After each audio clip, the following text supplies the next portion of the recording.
Api di Bukit Menoreh. Cerita, Esa Mintarja. Audiobook, novel silat.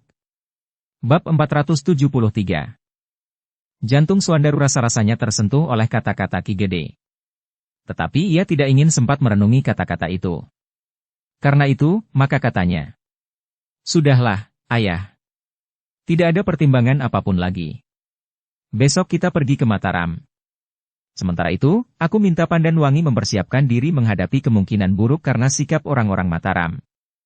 Maksudmu? Ayah. Permohonanku itu dapat diterima dan dapat ditolak. Apa yang akan kita lakukan jika permohonan kita ditolak? Kita tidak mempunyai pilihan lain.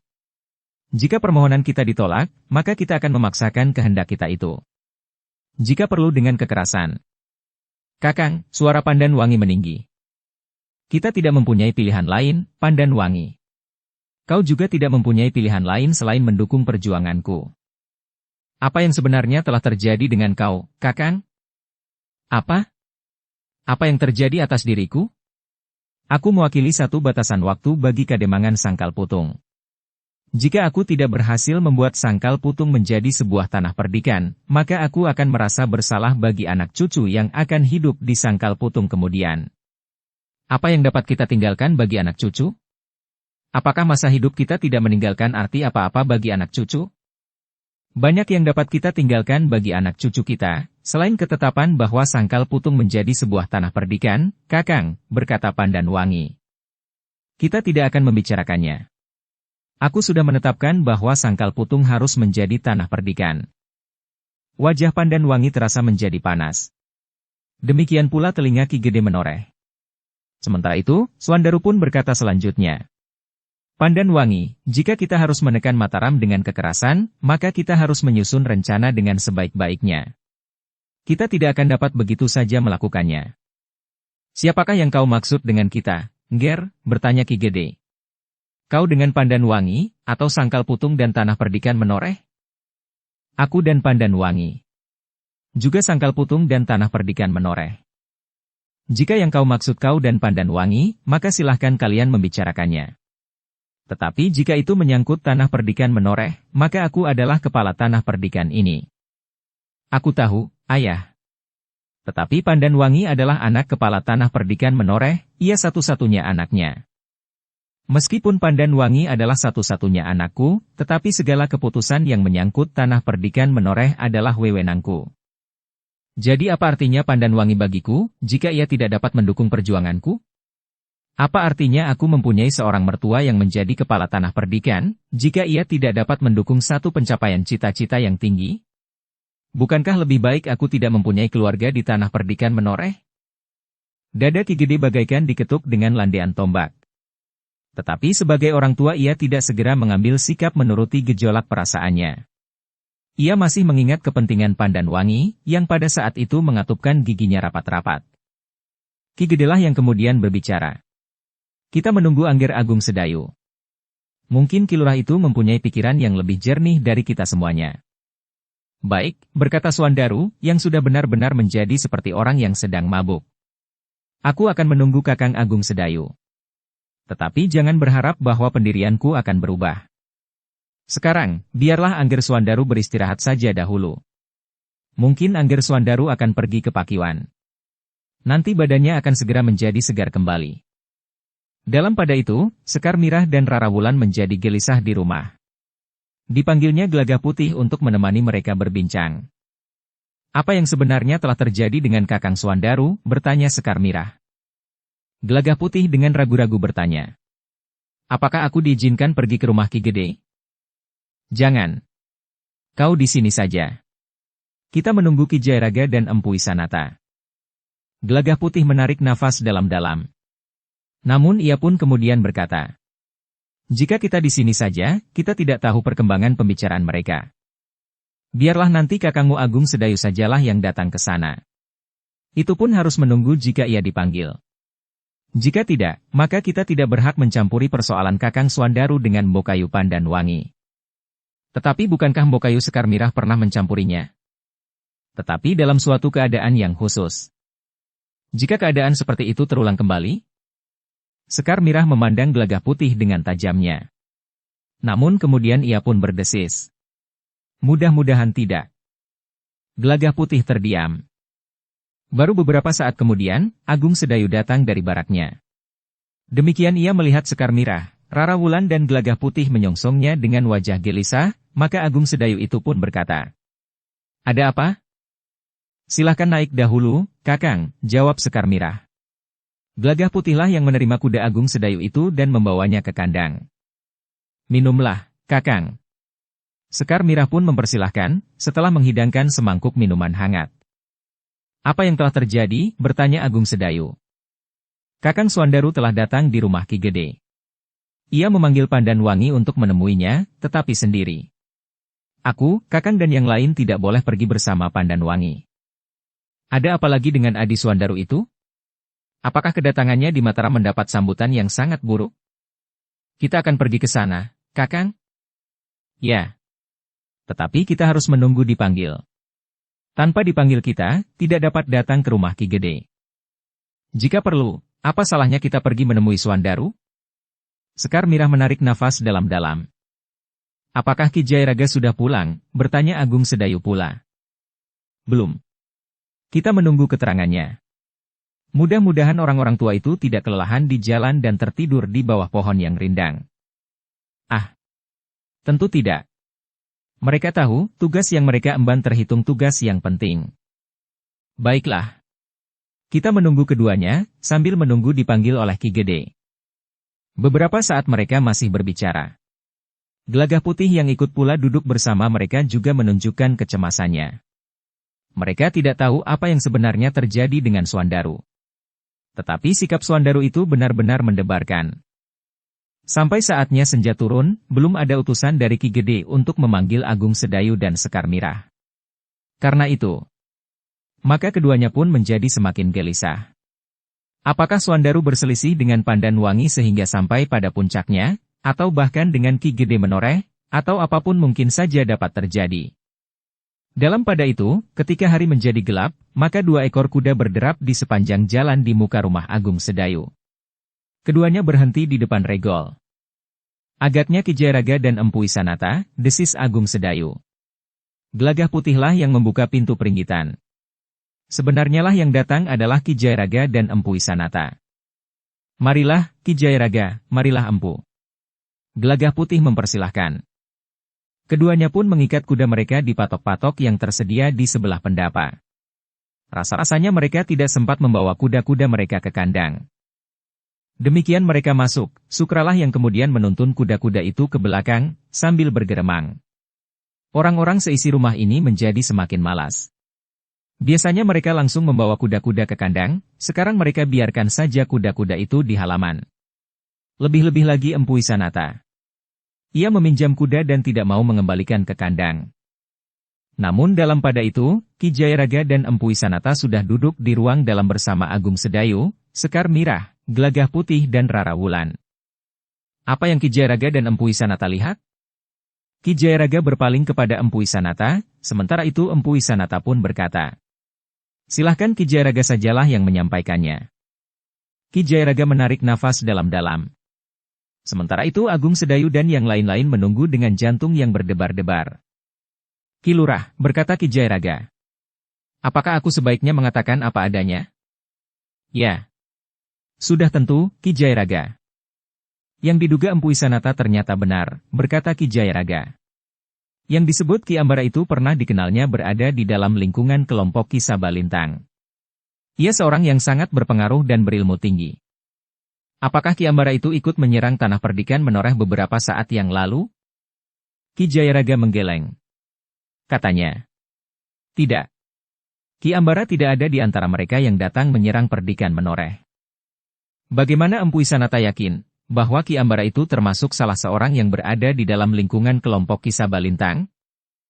"Aku dapat mengenalinya, Ki Lurah," sahut Empu Wisanata. "Aku berada di depan rumahnya sebagaimana dikatakan oleh Nyi Pandan Wangi. Aku melihat orang itu." Sementara Ki Jayaraga sempat masuk ke dalam halaman rumahnya. Bagaimana Ki Jayaraga dapat masuk? Ki Jayaraga telah membeli sepikul dawet cendol, sekaligus dengan pikulannya. Yang mendengar jawaban itu sempat juga tersenyum, betapapun jantung mereka dicengkam oleh persoalan yang sedang mereka hadapi. "Ki Lurah," berkata Ki Jairaga. "Aku minta Nyi Lurah juga tidak terkejut. Jika hal ini aku sampaikan juga, niatku semata-mata agar Ki Lurah dan Nyi Lurah mendapat gambaran yang utuh tentang Angger Swandaru." "Katakan, Ki Jairaga," justru Sekar Mirahlah yang menyahut. Ki Jairaga menarik nafas dalam-dalam. Dengan nada dalam ia pun kemudian berkata, "Di rumah itu terdapat seorang perempuan muda yang cantik. Agaknya perempuan itu tidak pernah dilihat oleh Nyi Pandanwangi." "Perempuan cantik," ulang Sekar Mirah yang terkejut, sehingga ia beringsut setapak maju. "Iya, Nyi Lurah. Perempuan cantik itu keluar dari rumah Ki Ambara membeli dawet cendolku." Ia pun mengatakan bahwa jarang sekali ada orang berjualan dawet cendol lewat jalan itu. "Aku mengambil kesimpulan bahwa perempuan itu tinggal di rumah itu pula. Karena waktu kami yang sempit, maka kami tidak sempat mengetahui apakah perempuan itu mempunyai hubungan dengan Angger Swandaru atau tidak. Tetapi Empu Isanata sempat melihat Angger Swandaru keluar dari regol halaman rumah itu." Keringat dingin mengalir di punggung Sekar Mirah. Dugaan-dugaan, perhitungan dan firasat itu ternyata mengandung kebenaran. Memang ada orang lain yang mempunyai pengaruh yang sangat kuat terhadap Swandaru. Hubungannya dengan pedagang kuda yang namanya dapat diingat oleh Empu Isanata, telah sedikit membuka kabut yang menyelimuti sikap dan tindakan-tindakan yang diambil oleh Swandaru. Keyakinannya yang terasa rapuh, serta kebingungannya menghadapi alasan-alasan yang mendasar dalam setiap pembicaraan tentang tanah perdikan, menunjukkan bahwa gagasan itu memang bukan gagasan Swandaru sendiri. Tiba-tiba saja Sekar Mirah itu pun berkata, "Kita pergi ke rumah Ki Gede. Aku akan berbicara dengan Kakang Swandaru." "Sabarlah, Mirah," cegah Agung Sedayu. "Darah kita tidak boleh terlalu cepat menggelegak. Kita masih belum mengetahui apa yang dikatakan oleh Adi Swandaru itu kepada Pandanwangi. Kita harus bersabar. Mengamati persoalannya dengan hati yang terang. Jika sebelumnya hati kita sendiri sudah keruh, maka persoalannya akan menjadi semakin kusut." Sekar Mirah menarik nafas dalam-dalam. Sambil mengangguk kecil ia pun berkata, "Iya, Kakang, rasa-rasanya hatiku seperti tersentuh api." "Itulah yang aku cemaskan," berkata Ki Jairaga. "Tetapi aku harus mengatakannya, jika kita ingin mendapat gambaran yang utuh, apa yang sebenarnya telah terjadi dengan Angger Swandaru. Bukankah kita harus menunggu seseorang datang memanggil kita?" bertanya Agung Sedayu. Sekar Mirah mengangguk-angguk. "Di rumah Ki Gede pun kita tidak boleh kehilangan penalaan kita, Mirah. Jika kehadiran seorang perempuan di rumah Ki Ambara itu didengar oleh Pandanwangi, jantungnya akan terluka parah. Lukanya yang lama akan kambuh kembali, ditambah dengan luka barunya yang lebih dalam. Karena itu, maka kita pun harus mengingatnya. Jika tidak perlu, kita tidak akan berbicara tentang perempuan itu di hadapan Pandanwangi." Sekar Mirah masih mengangguk-angguk. "Nah, sekarang kita tinggal menunggu. Kapan kita dipanggil oleh Ki Gede?" berkata Agung Sedayu kemudian. Tetapi ternyata yang datang kemudian bukan Prastawa atau seorang pengawal yang bertugas di rumah Ki Gede. Yang datang kemudian justru Swandaru dan Pandanwangi, diiringi oleh Prastawa yang nampak tegang. "Marilah, silahkan Adi Swandaru, Pandanwangi dan Prastawa. Marilah duduk di pringgitan." Agung Sedayu yang menyongsong mereka sampai di halaman mempersilahkan.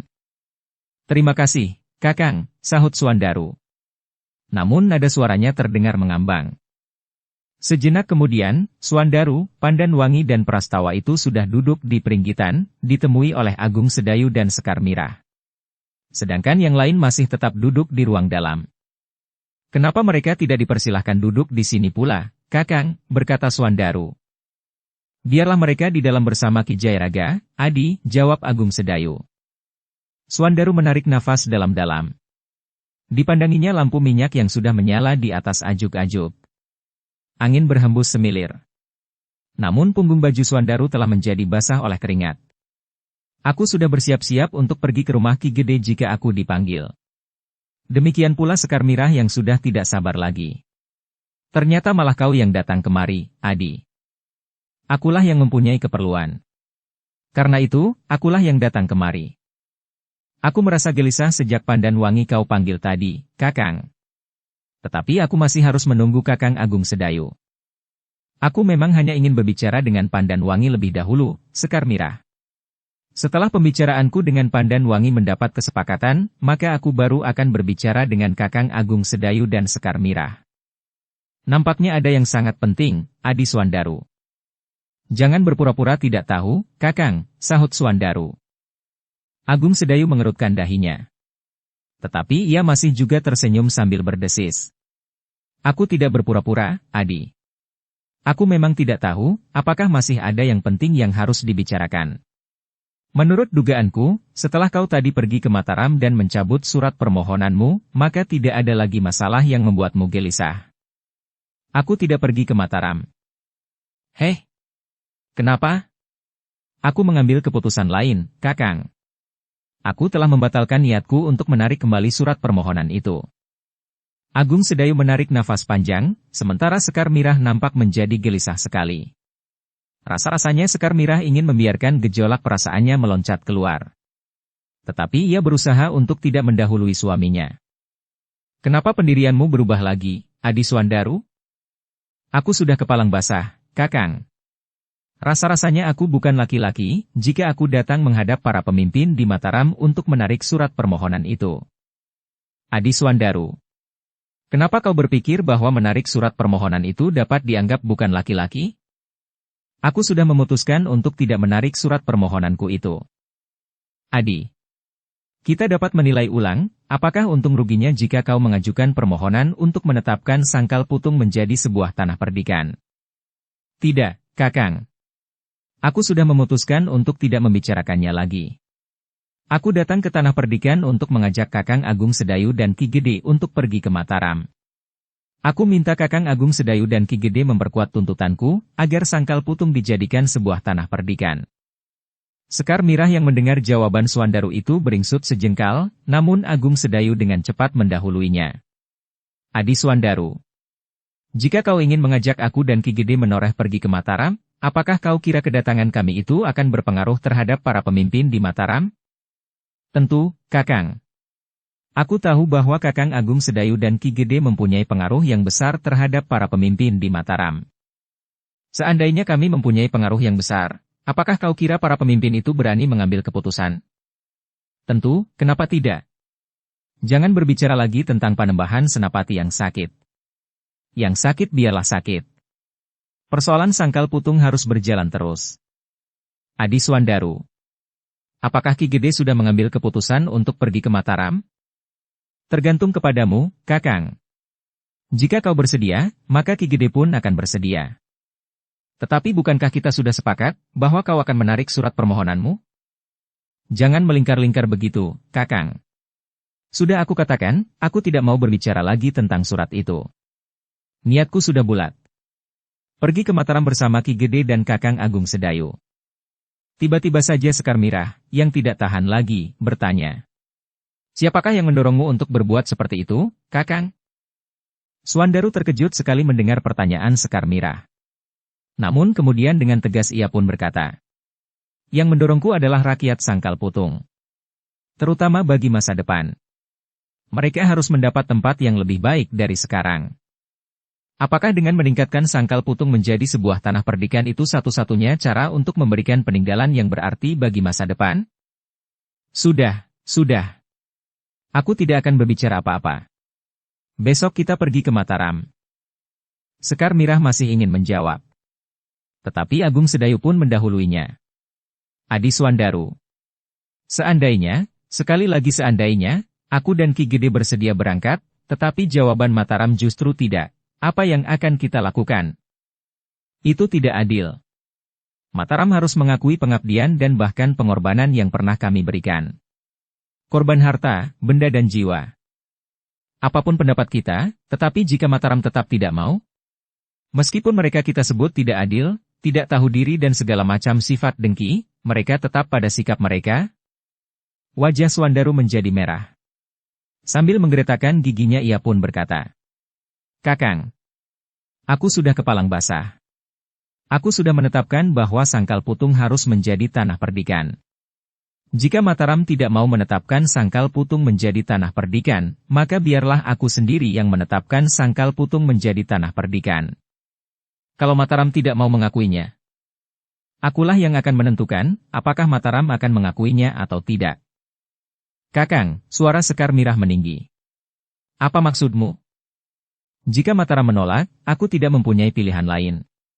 Aku akan datang ke Mataram dan memaksa para pemimpin Mataram mengakui, atau mengusir mereka, sehingga akulah yang berhak untuk menentukan, mengakui atau tidak mengakui. Kakang! Sekar Mirah bahkan hampir berteriak. Apakah kau berkata sebenarnya? Aku berkata sebenarnya, Sekar Mirah. Aku datang untuk membuat satu pembicaraan. Juga jika Mataram menolak, Kakang akan memberontak? Apa boleh buat? Kakang akan menyeret Ki Gede, Kakang Agung Sedayu dan Ayah, Demang Sangkal Putung. Ya. Aku sudah menghimpun kekuatan yang cukup. Jika Tanah Perdikan menoreh dan Ki Lurah Agung Sedayu bersama pasukannya mendukung aku, maka Mataram tidak lebih dari sebuah ranti kecil yang tinggal memijatnya. Kakang, apakah Kakang masih waras? Sekar Mirah berteriak lebih keras. Suandaru menjadi sangat tegang. Dipandanginya Sekar Mirah dengan sorot mata yang memancarkan kemarahan. Katanya, kau tahu siapa aku, Mirah? Ya. Kau anak Demang Sangkal Putung. Siapa yang dilahirkan lebih tua di antara kita? Dan siapakah yang dilahirkan menjadi laki-laki? Persoalannya bukan siapa yang lebih tua dan siapakah yang laki-laki. Tetapi siapakah yang masih waras dan siapakah yang sudah tidak waras lagi. Sekar Mirah, bentak Suandaru. Kau jangan membuat aku marah. Sekar Mirah masih akan menjawab, tetapi Agung Sedayu telah memotongnya. Kita masih mempunyai kesempatan untuk berbicara. Bukankah kita bukan kanak-kanak yang berebut kemiri dalam permainan jirak yang kacau? Sekar Mirah mengatupkan giginya rapat-rapat. Tetapi ia mencoba menahan dirinya, meskipun dadanya justru terasa sakit. Sementara itu, Pandan Wangi tidak mengucapkan sepatah kata pun. Namun perempuan yang perkasa, yang selalu membawa pedang rangkap di lambung kiri dan kanannya jika ia berada di punggung kuda yang berlari kencang di bulak-bulak persawahan itu, mengusap matanya yang basah. Adi Suandaru, berkata Agung Sedayu kemudian. Ia masih tetap dapat menguasai dirinya, sehingga kata-katanya pun tidak terasa melonjak-lonjak. Marilah kita berbicara dengan baik. Apapun yang bergejolak di dalam jantung kita, tetapi kita bukan anak-anak lagi. Kita adalah orang-orang yang sudah mendekati masa surut menjelang senja. Apakah pantas jika kita berbicara dengan wajah yang merah dan dengan darah yang mendidih di dalam dada kita masing-masing? Kau selalu berkata begitu, potong Suandaru. Sekarang sudah bukan waktunya lagi, Kakang. Jangan mencoba menghembuskan tembang-tembang merdu seperti seorang perempuan sedang menidurkan anaknya. Jika jantung kita bergejolak, biarlah bergejolak. Kita harus bersikap jujur terhadap diri kita sendiri.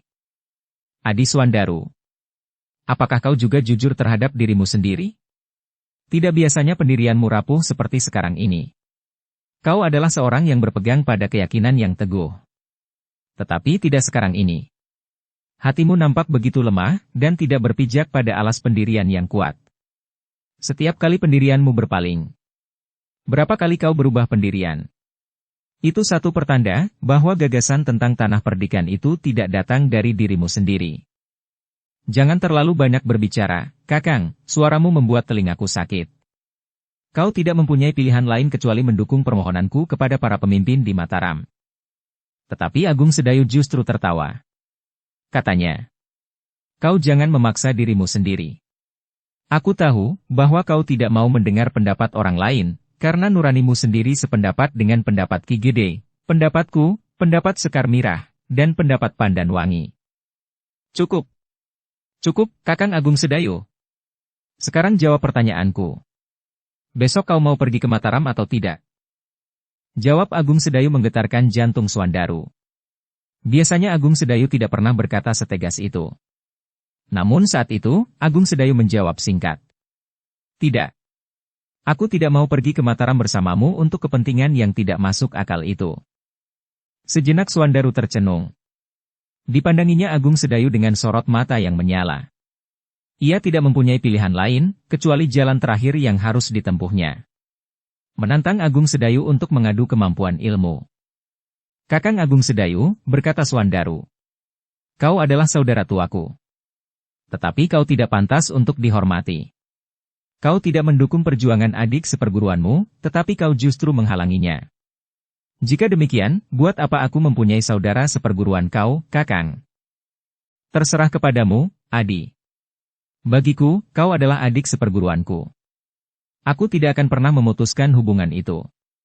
Meskipun kau tidak menganggap lagi aku sebagai saudara tua seperguruanmu, namun aku tidak akan dapat ingkar dari kenyataan, bahwa kita bersama-sama telah berguru kepada Kiai Gringsing, yang telah dipanggil kembali menghadap Yang Maha Agung. Jika kau saudara tua seperguruanku, kau tentu mempunyai kelebihan dari aku. Tidak selalu, Adi Suandaru. Tidak selalu yang tua mempunyai kelebihan. Yang muda pun dapat saja mempunyai kelebihan. Kakang. Marilah kita tentukan, siapakah yang pantas menjadi saudara tua di antara kita. Jika kau menikah dengan adikku, maka setiap orang akan mengatakan bahwa kau adalah adik iparku. Tetapi karena kau mengaku bahwa kau saudara tua seperguruanku, maka aku pun menganggapmu sebagai saudara tua. Tetapi sekarang, marilah kita lihat, siapakah yang ilmunya lebih tinggi di antara kita. Yang ilmunya lebih tinggi itulah yang pantas disebut saudara tua. Maksudmu? Aku tantang kau, Kakang. Siapa yang kalah, harus tunduk kepada yang menang. Jika aku kalah, apapun yang kau perintahkan, akan aku lakukan. Tetapi jika kau yang kalah, maka kau harus tunduk kepadaku. Kau harus melakukan semua perintahku. Pendapa Rumah Agung Sedayu yang tidak begitu besar itu bagaikan bergetar. Agung Sedayu yang sudah menduga arah kata-kata dan sikap Suandaru, masih juga terkejut mendengar tantangan itu. Namun sebelum Agung Sedayu menjawab, tiba-tiba seorang anak muda muncul di halaman rumah itu. Sambil bertolak pinggang anak muda itu berkata, "Jangan kau tantang Kakang Agung Sedayu. Tantanglah aku, Gelagah Putih. Jika aku kalah, aku akan terkapar mati di halaman ini. Tetapi jika kau kalah, maka kau akan aku ampuni." Dengan serta-merta orang-orang yang duduk di peringgitan itu bangkit berdiri. Sementara itu, Ki Jayaraga telah berlari-lari mendekati Gelagah Putih. Namun sebelum Ki Jayaraga mencapainya, Gelagah Putih itu telah menghentakkan kekuatan ilmunya yang diwarisinya dari Ki Jayaraga. Kaki kanannya telah menghentak di atas tanah di halaman rumah Agung Sedayu itu. Gelagah Putih telah menghentakkan segala kekuatan dan kemampuan ilmunya. Hentakan itu benar-benar mengejutkan. Gejolak di dada Gelagah Putih telah tertumpah tersalur menghentak bumi, sehingga rasa-rasanya bumi di seputar rumah Agung Sedayu itu pun bergetar. Ternyata Suandaru terkejut juga melihat dan merasakan betapa besarnya kekuatan anak muda itu dan betapa tinggi ilmunya. Namun Suandaru yang sangat yakin akan kemampuan diri itu pun berteriak pula. "Kau anak yang masih ingusan. Tarik kembali kata-katamu, atau aku benar-benar akan membunuhmu." "Aku tidak akan menarik kata-kataku. Aku tantang kau, Suandaru Geni yang sombong, yang tidak tahu diri." "Bagus. Aku akan membunuhmu malam ini.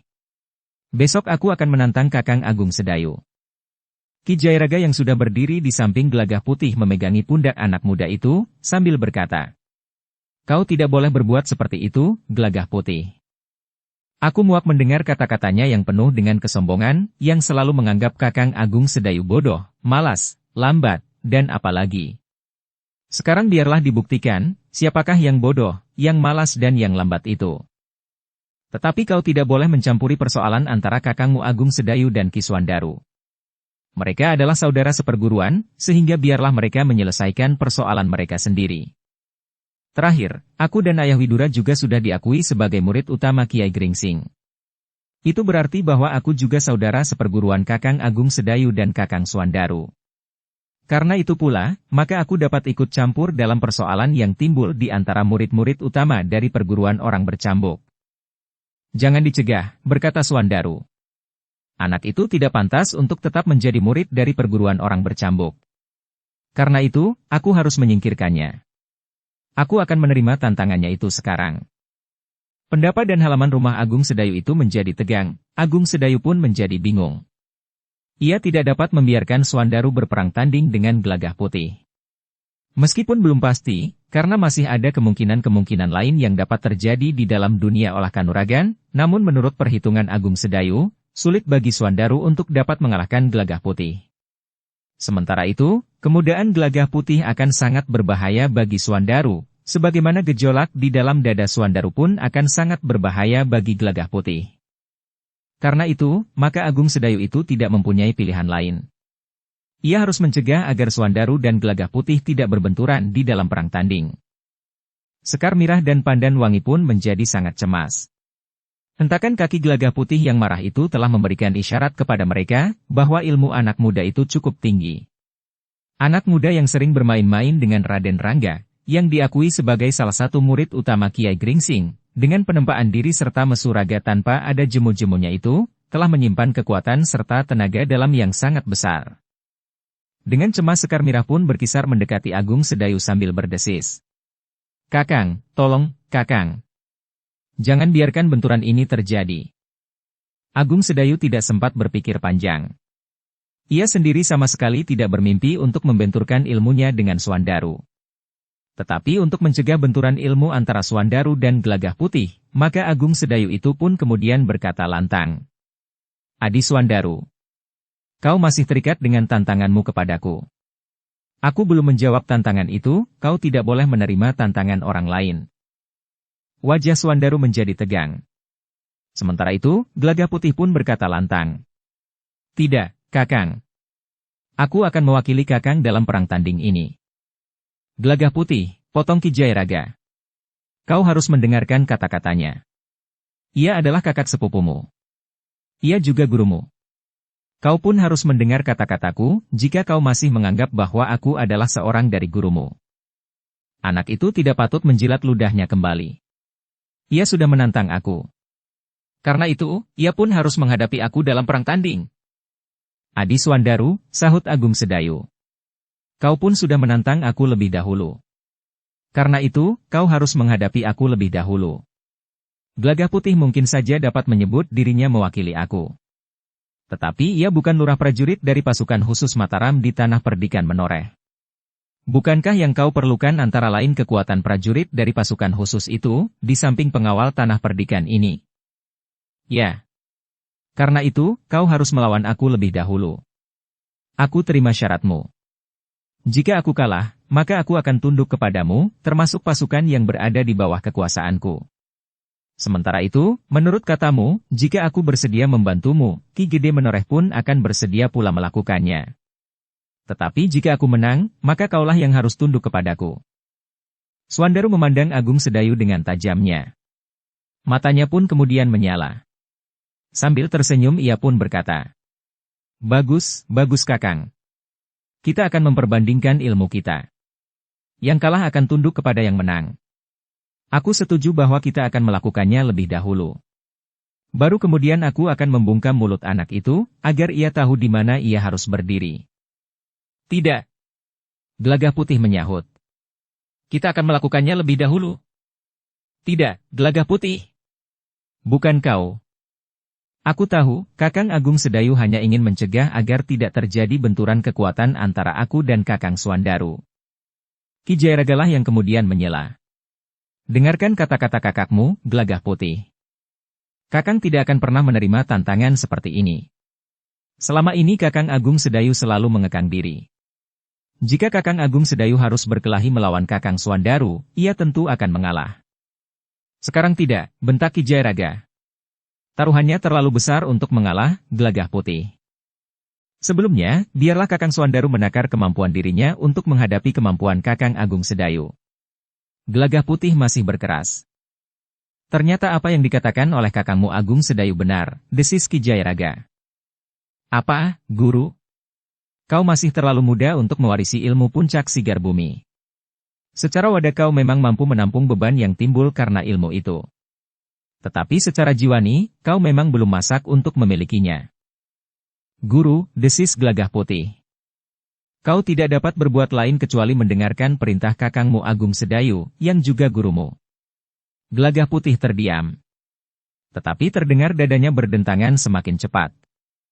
Namun dalam pada itu, Suandaru pun berkata, "Aku akan tetap menjajaki kemampuanmu. Tetapi setelah aku selesai dengan Kakang Agung Sedayu.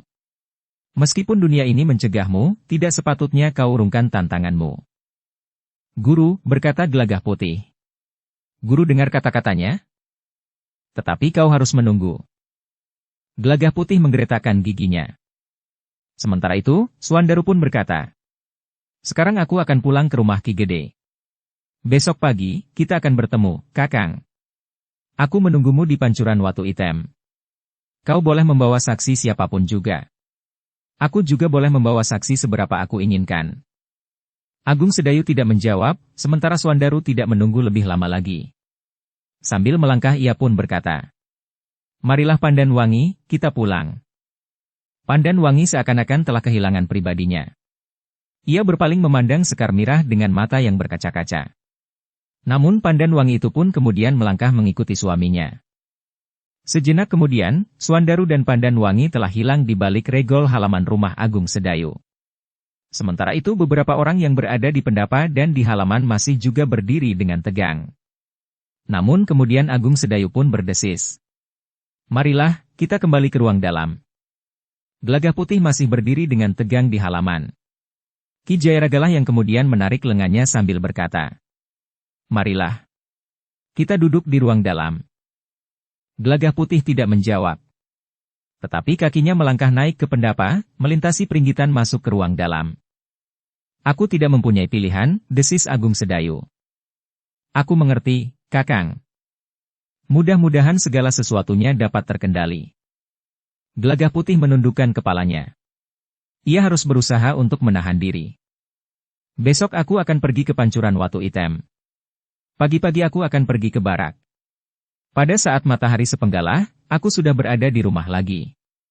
Kita akan bersama-sama pergi ke Pancuran Watu Item." Tidak ada yang menjawab. Sementara itu Empu Isanata yang masih berada di rumah itu pun bertanya, "Apakah kami besok boleh hadir?" "Maksud Empu Isanata?" "Aku dan Duani."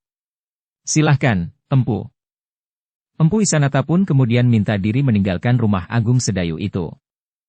Sekar Mirah masih saja merasa tegang. Ia tahu apa yang akan terjadi. Meskipun demikian, kemungkinan lain pun dapat juga terjadi. Betapapun sabarnya Agung Sedayu, namun pada suatu saat Agung Sedayu pun dapat menjadi marah. Namun Sekar Mirah merasa bersyukur bahwa Suandaru tidak berbenturan langsung dengan Gelagah Putih. Jika hal itu terjadi, maka ia tidak dapat membayangkan siapakah yang akan terkapar di halaman rumah itu. Kedua-duanya tentu tidak akan mengekang diri lagi. Sementara itu, meskipun Gelagah Putih masih muda, namun Sekar Mirah tahu bahwa tataran ilmunya pun sudah sangat tinggi. Demikian Suandaru dan Pandan Wangi sampai di rumah Ki Gede, maka Ki Gede pun menyongsong mereka dan mempersilahkan mereka duduk. Ki Gede menjadi semakin berdebar-debar melihat mata Pandan Wangi yang berkaca-kaca. Suandarulah yang menceritakan kepada Ki Gede hasil pembicaraannya dengan Agung Sedayu. "Besok kami akan bertemu di Pancuran Watu Item." Ki Gede menarik nafas dalam-dalam. "Besok aku minta ayah pergi ke Pancuran Watu Item, untuk menjadi saksi apa yang akan terjadi, agar Kakang Agung Sedayu tidak mengingkari janjinya." Ki Gede menarik nafas dalam-dalam. Katanya, "Kenapa kalian harus membenturkan ilmu kalian? Apakah tidak ada cara lain untuk mencari pemecahan?" "Sudah tidak ada jalan lain, Ayah. Tetapi cara ini cukup adil. Siapakah yang akan menang, ialah yang akan dipatuhi." Ki Gede hanya mengangguk-angguk saja. Sementara Suandaru pun berkata selanjutnya, "Sejak besok, Agung Sedayu itu bukan lagi saudara tuaku seperguruan. Ia harus mengakui kelebihanku. Tetapi akan terlambat bagi Agung Sedayu untuk menyesali kemalasannya, sehingga aku dapat melampaui kemampuannya." Ki Gede meragukan pendapat Suandaru itu. Ia tahu bahwa Agung Sedayu berilmu sangat tinggi. Tetapi kemungkinan lain akan dapat terjadi. Beberapa saat kemudian, maka Suandaru pun berkata kepada Ki Gede, "Aku akan beristirahat, Ayah. Aku harus menjaga kemapanan tubuhku.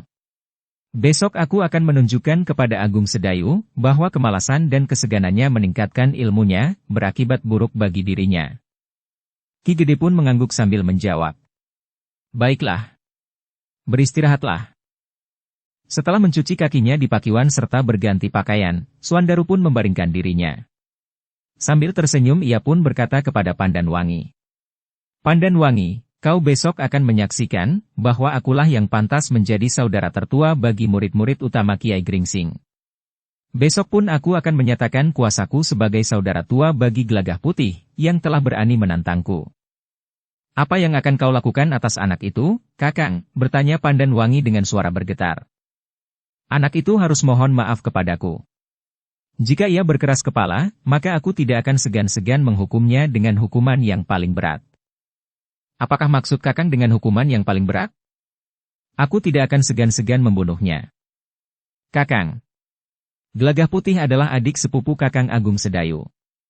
Jika kau membunuhnya, hubunganmu dengan Kakang Agung Sedayu akan dapat menjadi patah arang.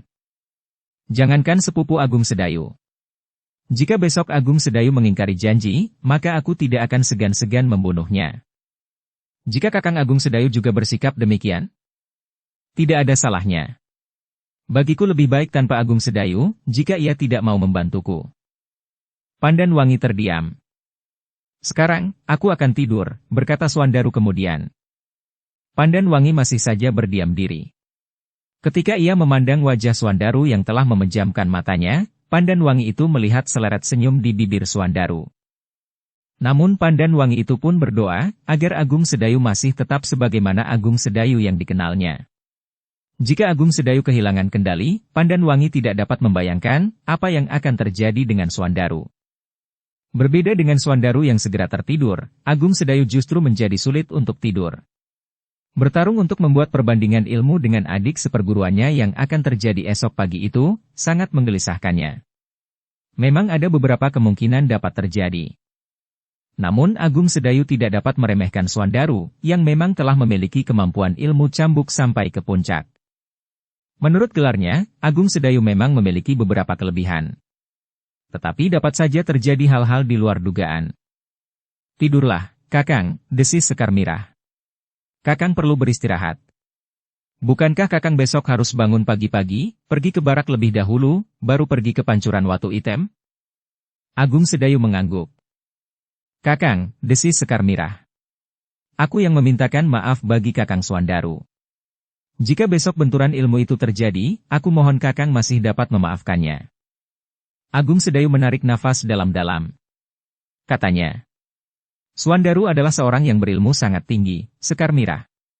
Ia telah mewarisi puncak kemampuan ilmu dari perguruan orang bercambuk. Tetapi aku pun tahu bahwa Kakang juga mempunyai ilmu yang sangat tinggi. Kakang sudah lebih dahulu menguasai puncak ilmu perguruan orang bercambuk. Bedanya, Kakang Swandaru dengan sengaja menunjukkan bahwa ia telah menguasai puncak ilmu itu. Sementara Kakang justru sengaja menyamarkannya. Agung Sedayu menarik nafas dalam-dalam. Tidurlah, Kakang, berkata Sekar Mirah selanjutnya. Agung Sedayu menarik nafas dalam-dalam. Tetapi ia pun kemudian memejamkan matanya. Agung Sedayu bangun pagi-pagi sekali. Ia pergi ke baraknya lebih pagi dari biasanya. Ia hanya memberitahukan bahwa hari itu ia mempunyai keperluan yang penting, sehingga ia tidak dapat berada di barak seperti biasanya. Besok, bertanya seorang pembantunya. Mudah-mudahan besok aku dapat datang. Kenapa mudah-mudahan, Ki Lurah? Bertanya pembantunya yang lain. Agung Sedayu tersenyum. Katanya, tidak apa-apa. Sementara itu, Gelagah Putih menunggu kedatangan Agung Sedayu itu dengan gelisah. Sebenarnya lah bahwa ia ingin sekali dapat bertemu langsung dengan Swandaru yang sangat sombong itu. Sudah cukup lama ia menahan diri. Setiap kali ia mendengar Swandaru menilai Agung Sedayu, darahnya serasa mendidih di dalam dadanya. Ketika matahari naik, maka Agung Sedayu sudah berada di rumahnya lagi. Bersama Sekar Mirah, Agung Sedayu pun pergi ke pancuran Watu Item. Kalian dapat segera menyusul. Tetapi jangan menarik perhatian, agar tidak ada orang lain yang juga pergi ke pancuran Watu Item untuk melihat perbandingan ilmu ini. Sebenarnya lah aku merasa malu. Berkuda Sekar Mirah dan Agung Sedayu pun pergi ke pancuran Watu Item di lereng perbukitan. Tempat itu memang sepi. Hampir tidak ada orang yang sampai ke tempat itu. Sebuah dataran yang agak luas membentang di dekat pancuran yang disebut pancuran Watu Item, karena air yang mengalir dari pancuran itu jatuh di atas sebuah batu hitam yang besar, yang karena sudah berpuluh tahun ditimpa air dari pancuran itu, maka batu itu pun telah menjadi berlekuk agak dalam. Ketika Agung Sedayu sampai ke tempat itu, Swandaru dan Pandan Wangi telah berada di tempat itu pula, bersama Ki Gede Menoreh, Prastawa dan 2 orang pemimpin pengawal Tanah Perdikan. Aku kira kau tidak datang, Ki Lurah, berkata Swandaru. Agung Sedayu mengerutkan dahinya. Dengan nada rendah Agung Sedayu bertanya. Sebutan itu terdengar janggal di telingaku, Adi Swandaru. Aku sudah memutuskan bahwa sejak hari ini aku tidak akan memanggilmu Kakang. Kenapa? Bertanya Agung Sedayu. Kau akan memanggilku Kakang. Kau akan tunduk kepadaku, karena aku adalah orang pertama dari murid-murid utama dari perguruan orang bercambuk. Agung Sedayu tidak menjawab. Sementara itu Empu Isanata dan Nyi Duani telah datang pula, hampir berbareng dengan Gelagah Putih, Rara Wulan dan Ki Jayaraga. Ki Lurah, berkata Swandaru kemudian. Apakah kau sudah siap untuk memasuki arena? Sudah, Adi Swandaru, jawab Agung Sedayu.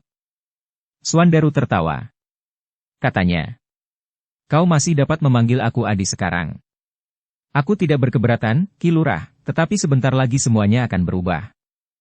Agung Sedayu masih saja berdiam diri. Semua orang yang ada di sini akan menjadi saksi, siapakah di antara kami yang memiliki ilmu lebih tinggi. Seperti yang kita sepakati semalam, jika kau menang Ki Lurah, maka aku akan tunduk kepadamu. Tetapi jika aku yang menang, maka kau akan tunduk kepadaku. Kau harus ikut bersama aku dan Ki Gede ke Mataram untuk menekan para pemimpin di Mataram, agar mereka menyetujui permohonanku menjadikan Sangkal Putung sebuah tanah perdikan. Jika ternyata Mataram tidak mau juga menyetujui permohonanku, maka Mataram akan kita jepit dari 2 arah. Dari timur dan dari barat. Di samping kekuatan yang ada di Sangkal Putung dan tanah perdikan menoreh, maka beberapa perguruan yang besar akan bergabung bersama kita. Dukung channel Novel Silat dengan subscribe, follow, like, komen dan share. Agung Sedayu sama sekali tidak menjawab. Marilah, Ki Lurah. Kita mempersiapkan diri. Agung Sedayu mengangguk. Katanya.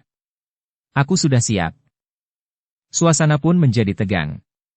Agung Sedayu dan Swandaru pun melangkah ke tengah-tengah tanah yang cukup lapang di dekat pancuran Watu Item itu. Ki Lurah, kau akan menyesali kemalasanmu. Bahkan sampai sekarang kitab peninggalan guru kita masih ada padamu.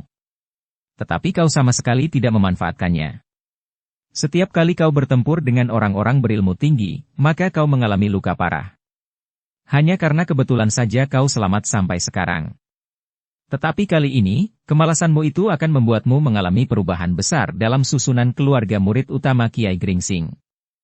Jika saja guru menyaksikan perbandingan ilmu kali ini, maka guru akan menjadi sangat kecewa kepadamu, Ki Lurah.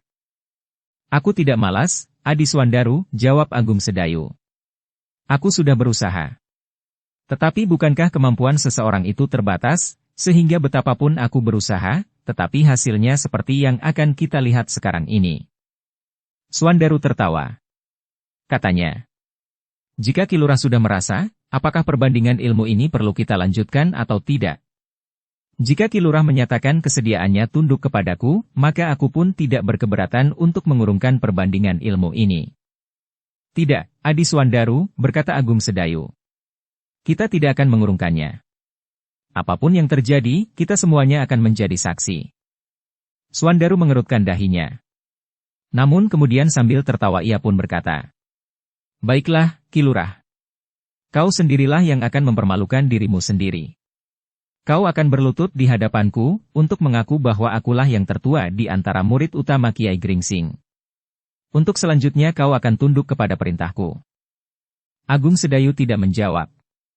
Tetapi Agung Sedayu itu pun telah bersiap sepenuhnya untuk menghadapi Swandaru. Meskipun Agung Sedayu dapat menduga seberapa tinggi kemampuan Swandaru, tetapi Agung Sedayu sama sekali tidak merendahkannya. Agung Sedayu menganggap bahwa segala kemungkinan dapat saja terjadi di arena olah kanuragan. Ki Lurah. Swandaru itu pun berkata lantang. Aku akan menunjuk Ki Gede sebagai saksi utama dan pelerai dalam pertarungan ini. Kau dapat menunjuk seorang di antara para saksimu untuk mendampingi Ki Gede. Aku percaya kepada Ki Gede, berkata Agung Sedayu. Aku kira Ki Gede sendiri sudah cukup. Yang lain akan menjadi saksi, apa yang akan terjadi nanti. Bagus. Jika demikian, bersiaplah. Ki Gede menarik nafas dalam-dalam. Ia telah ditunjuk untuk menjadi saksi utama dan pelerai dalam pertarungan itu. Dengan hati yang berat, maka Ki Gede pun melangkah maju dan berdiri lebih dekat dengan arena pertarungan antara dua orang saudara seperguruan itu. Sejenak kemudian, maka Agung Sedayu dan Swandaru telah berdiri berhadapan. Beberapa langkah dari mereka berdua, Ki Gede berdiri termangu-mangu. "Ki Lurah," berkata Swandaru. "Aku akan mulai dari tataran yang terhitung rendah.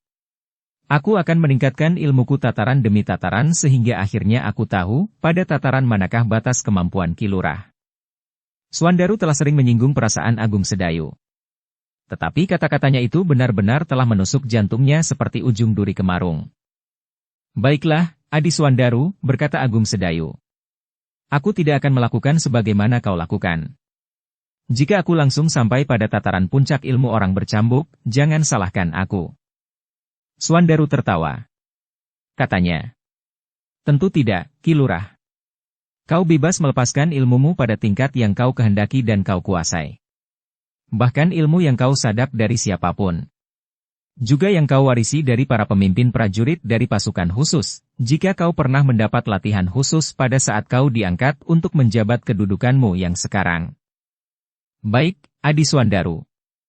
Pada saat aku tidak dapat mengelak lagi seperti sekarang ini, maka aku akan mencoba untuk mengerahkan segenap kekuatan, kemampuan, tenaga dalam dan ilmuku untuk mempertahankan namaku, serta menghindarkan diri dari keharusanku tunduk kepada semua perintahmu." Swandaru tertawa sambil berkata, "Keinginan, niat dan harapan saja tidak cukup, Ki Lurah. Dalam perbandingan ilmu, maka yang terpenting adalah penguasaan ilmu itu sendiri." "Aku mengerti, Adi Swandaru. Bersiaplah." Lalu Swandaru itu berkata kepada Ki Gede, "Aku akan mulai, Ki Gede." "Baik," desis Ki Gede. "Mulailah." Lalu katanya kepada Agung Sedayu, "Bersiaplah Ki Lurah." Agung Sedayu pun menyahut, "Aku sudah siap, Ki Gede." Demikianlah, maka kedua orang saudara seperguruan itu mulai bergeser. Mereka mulai mencari kesempatan untuk menyerang. Agung Sedayu yang tidak mau meremehkan lawannya itu benar-benar telah bersiap sejak awal. Diterapkannya ilmu kebalnya untuk melindungi dirinya dari kemungkinan buruk pada awal pertarungan itu. Dalam pada itu, orang-orang yang berada di pancuran Watu Item itu menjadi tegang. Mereka akan menyaksikan pertarungan ilmu yang sangat tinggi dari dua orang saudara seperguruan.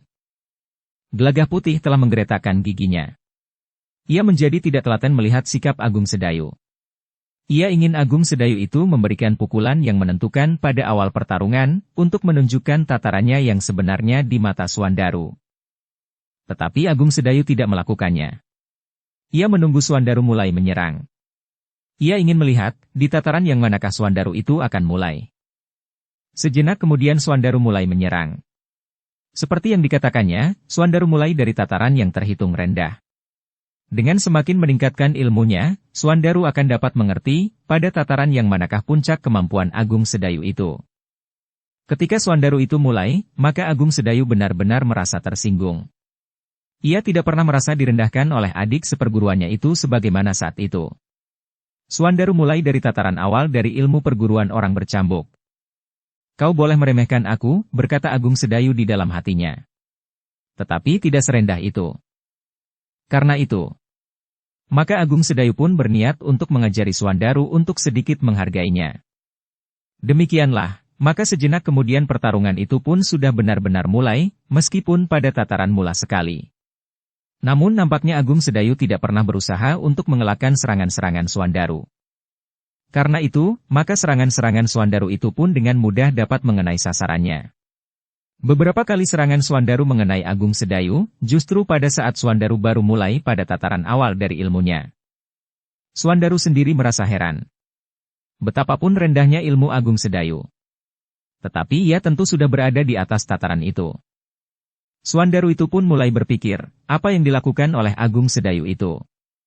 Beberapa kali tangan Swandaru sempat mengenai Agung Sedayu, justru di tempat-tempat yang berbahaya. Ketika Swandaru mengayunkan tangannya mendatar, maka tangannya itu langsung menyambar kening. Ayunan tangan Swandaru itu cukup keras membentur kening Agung Sedayu. Namun ternyata Agung Sedayu itu sama sekali tidak terguncang. Ia bahkan masih saja melangkah maju mendekati Swandaru. Dengan tangkasnya Swandaru pun menyerang Agung Sedayu dengan kakinya. Serangan yang keras itu tepat mengenai perut Agung Sedayu. Agung Sedayu itu sama sekali tidak berusaha untuk mengelak atau menangkis serangan itu. Dibiarkannya kaki Suandaru itu mengenai perutnya. Namun benturan kaki Suandaru yang mengenai perutnya itu sama sekali tidak menggoyahkannya. Bahkan ketika Agung Sedayu justru melangkah maju, maka Suandaru itu pun bergeser surut. Sambil mengangguk-angguk Suandaru pun berkata, "Aku tahu, Ki Lurah. Kau ingin menunjukkan betapa besarnya daya tahan tubuhmu, serangan-seranganku sama sekali tidak menggoyahkanmu. Nampaknya kau belum benar-benar mulai, Adi Suandaru. Aku masih menunggu kapan kau akan mulai." Suandaru menggeretakkan giginya. Katanya dengan nada geram, "Kau jangan mencoba meremehkan aku, Ki Lurah. Aku memang belum mulai. Bukankah aku juga mengatakan bahwa kau masih belum mulai? Nah, aku sudah siap jika kau benar-benar ingin mulai. Meskipun barangkali aku malas untuk meningkatkan ilmuku, tetapi tentu aku sudah melewati tataran awal." Suandaru tiba-tiba saja tertawa. Katanya, "Kau tersinggung, Ki Lurah?" "Tidak. Karena ilmumu pada tataran awal ini sama sekali tidak menyakiti kulitku." Suandaru memandang Agung Sedayu dengan tajamnya, sementara Agung Sedayu pun berkata, "Agaknya justru kaulah yang tersinggung, Adi Suandaru." Suandaru tidak menjawab. Namun ia pun segera mempersiapkan diri. Agung Sedayu melihat sorot mata Suandaru yang menyala itu. Ia pun segera mempersiapkan dirinya pula. Suandaru tentu tidak akan sekedar bermain-main lagi. Sejenak kemudian Suandaru pun mulai menyerang. Serangannya terasa lebih mantap dan lebih cepat. Namun Agung Sedayu masih merasakan betapa Suandaru itu merendahkannya. Meskipun Suandaru sudah meningkatkan tataran ilmunya, namun Agung Sedayu masih merasa dirinya sangat diremehkan. Pada pertarungan berikutnya, Agung Sedayu tidak saja mengeterapkan ilmu kebalnya. Tetapi Agung Sedayu benar-benar ingin mengajarinya agar Suandaru tidak terlalu meremehkannya. Karena itu maka ketika Suandaru mulai menyerangnya lagi, Agung Sedayu yang mengeterapkan ilmu yang sama pada tataran yang lebih tinggi, telah mendahuluinya. Seperti angin pusaran Agung Sedayu melanda Suandaru. Suandaru terkejut. Tetapi ia terlambat. Serangan Agung Sedayu telah mengenai dadanya. Justru Suandarulah yang telah tergoncang. Pada saat Suandaru masih berada pada tataran yang lebih rendah. Wajah Suandaru menjadi merah membara ketika ia harus berusaha untuk mempertahankan keseimbangannya. Ia merasa telah direndahkan oleh Agung Sedayu sehingga pertahanannya berguncang. Karena itu, dengan lantang ia pun berkata, "Ki Lurah, agaknya kau benar-benar tidak tahu diri." Baik. Baik. Aku tidak akan merunut sampai di mana tataran kemampuanmu. Jika kemudian serangan-seranganku menghancurkanmu, itu adalah tanggung jawabmu." Agung Sedayu tidak menjawab. Tetapi ia benar-benar sudah bersiap menghadapi segala kemungkinan. Sebenarnya lah Suandaru yang marah itu telah meningkatkan ilmunya pada tataran yang jauh lebih tinggi. Ia benar-benar ingin mempermalukan Agung Sedayu di hadapan para saksi yang ada di pancuran Watu Item itu. Sejenak kemudian, maka serangan Suandaru pun sudah menjadi jauh berbeda dengan serangan-serangan sebelumnya. Serangannya itu pun menjadi jauh lebih cepat, lebih mantap, dilandasi dengan tenaga dalamnya yang sangat besar. Tetapi Agung Sedayu pun sudah siap sepenuhnya. Seberapapun Suandaru berdiri pada tataran ilmunya, Agung Sedayu tidak akan mengecewakannya.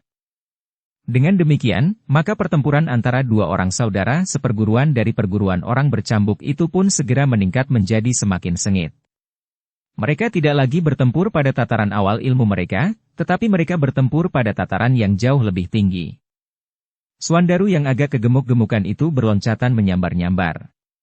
Tangannya terayun-ayun mengerikan. Hembusan angin yang tergetar oleh ayunan tangannya terhempas ke tubuh Agung Sedayu. Agung Sedayu pun bergerak dengan cepatnya. Ia sudah bertekad untuk mengajari adik seperguruannya itu agar menghormatinya. Karena itu, maka Agung Sedayu pun selain mengeterapkan ilmu kebalnya, telah mengeterapkan ilmu meringankan tubuh. Dengan demikian, Suandaru yang telah berada pada tataran yang tinggi itu pun kadang-kadang telah kehilangan lawannya yang bergerak sangat cepat. Berdasarkan atas alas ilmunya pada tataran yang semakin tinggi, serta didukung oleh tenaga dalamnya yang besar, ternyata Suandaru sulit untuk mengimbangi kecepatan gerak Agung Sedayu yang berada pada tataran yang sama, didukung oleh tenaga dalamnya yang sangat besar serta ilmunya meringankan tubuh. Jantung Suandaru mulai bergejolak. Namun Suandaru masih belum berada pada puncak ilmunya yang diwarisinya dari Kiai Gringsing itu. Dalam pada itu, orang-orang yang menyaksikan pertarungan yang semakin seru itu menjadi semakin tegang. Terutama Pandan Wangi dan Sekar Mirah. Bagaimanapun juga Suandaru itu adalah suami Pandan Wangi dan kakak Sekar Mirah. Namun keduanya sadar bahwa Suandaru benar-benar harus ditaklukkan. Sementara itu Gelagah Putih pun berpendapat bahwa Suandaru harus dipaksa untuk mengakui bahwa ia benar-benar kalah. Ia harus melihat kenyataan bahwa ilmu Agung Sedayu itu lebih tinggi dari ilmu Suandaru, sehingga kemenangan Agung Sedayu bukanlah semata-mata karena kebetulan. Dalam pada itu, pertempuran itu pun berlangsung semakin sengit. Suandaru yang menyerang Agung Sedayu dengan hentakan-hentakan yang kuat, cepat dan keras, sama sekali tidak berhasil mendesak Agung Sedayu, yang memiliki kecepatan gerak yang sangat tinggi serta daya tahan yang dibentengi dengan ilmu kebal. Bahkan sekali-sekali Agung Sedayu sengaja membiarkan serangan Suandaru mengenainya, justru karena Agung Sedayu mengetahui bahwa Suandaru masih belum sampai ke puncak ilmunya. Agung Sedayu tahu bahwa pada tataran itu, kekuatan tenaga Suandaru yang didukung oleh tenaga dalamnya masih belum mampu mengoyak ilmu kebalnya. Yang menyaksikan pertempuran itu terkejut ketika Agung Sedayu tidak mampu menangkis atau mengelakkan serangan kaki Suandaru yang mengarah ke dadanya, sehingga serangan itu benar-benar telah membentur dada Agung Sedayu. Namun Gelagah Putih pun menarik nafas dalam-dalam ketika ternyata serangan itu tidak menggetarkan pertahanan Agung Sedayu. Bahkan serangan yang mengenai dada Agung Sedayu itu seakan-akan sama sekali tidak terasa. Suandaru pun menggeram. Ia mulai membuat penilaian ulang terhadap kemampuan Agung Sedayu. Menurut perhitungannya, pada tataran itu serangannya sudah mampu mengguncang pertahanan Agung Sedayu. Bahkan Agung Sedayu akan kehilangan keseimbangannya atau terdorong beberapa langkah surut. Namun ternyata pertahanan Agung Sedayu sama sekali tidak goyah. Dari mana Agung Sedayu memiliki daya tahan yang demikian tingginya, bertanya Suandaru di dalam hatinya. Menurut penglihatan Suandaru, setiap kali Agung Sedayu bertempur menghadapi orang berilmu tinggi, ia selalu terluka parah. Namun demikian, ternyata serangannya masih belum menggoyahkannya. Sejenak kemudian pertempuran pun menjadi semakin seru. Suandaru telah meningkatkan ilmu lebih tinggi lagi. Serangannya menjadi semakin bertenaga dan semakin cepat. Namun serangan-serangan itu masih belum mampu menundukkan Agung Sedayu.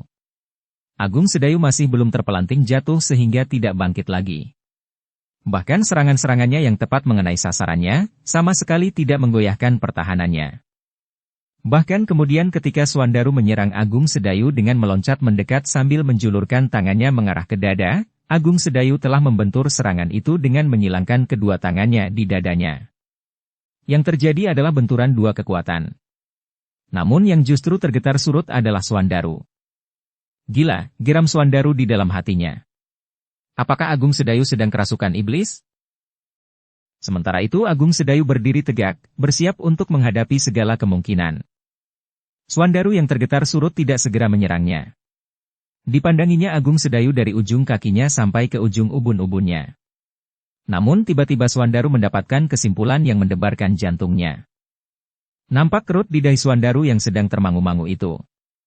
Di dalam hatinya ia bertanya. Apakah Ki Lurah Agung Sedayu itu memiliki ilmu kebal? Tetapi dari mana ia mendapatkannya? Sementara itu Agung Sedayu masih berdiri di tempatnya. Ia sengaja memberi kesempatan kepada Suandaru untuk merenungi apa yang dihadapinya. Ternyata dugaan Suandaru bahwa Agung Sedayu memiliki ilmu kebal itu telah membuat jantung Suandaru itu bagaikan membara. Sehingga dengan demikian, maka Suandaru pun tidak lagi menahan diri dengan ilmunya. Aku harus memecahkan ilmu kebal itu, geram Suandaru di dalam hatinya. Jika kemudian Agung Sedayu itu akan terluka parah di bagian dalam tubuhnya, sama sekali bukan tanggung jawabku.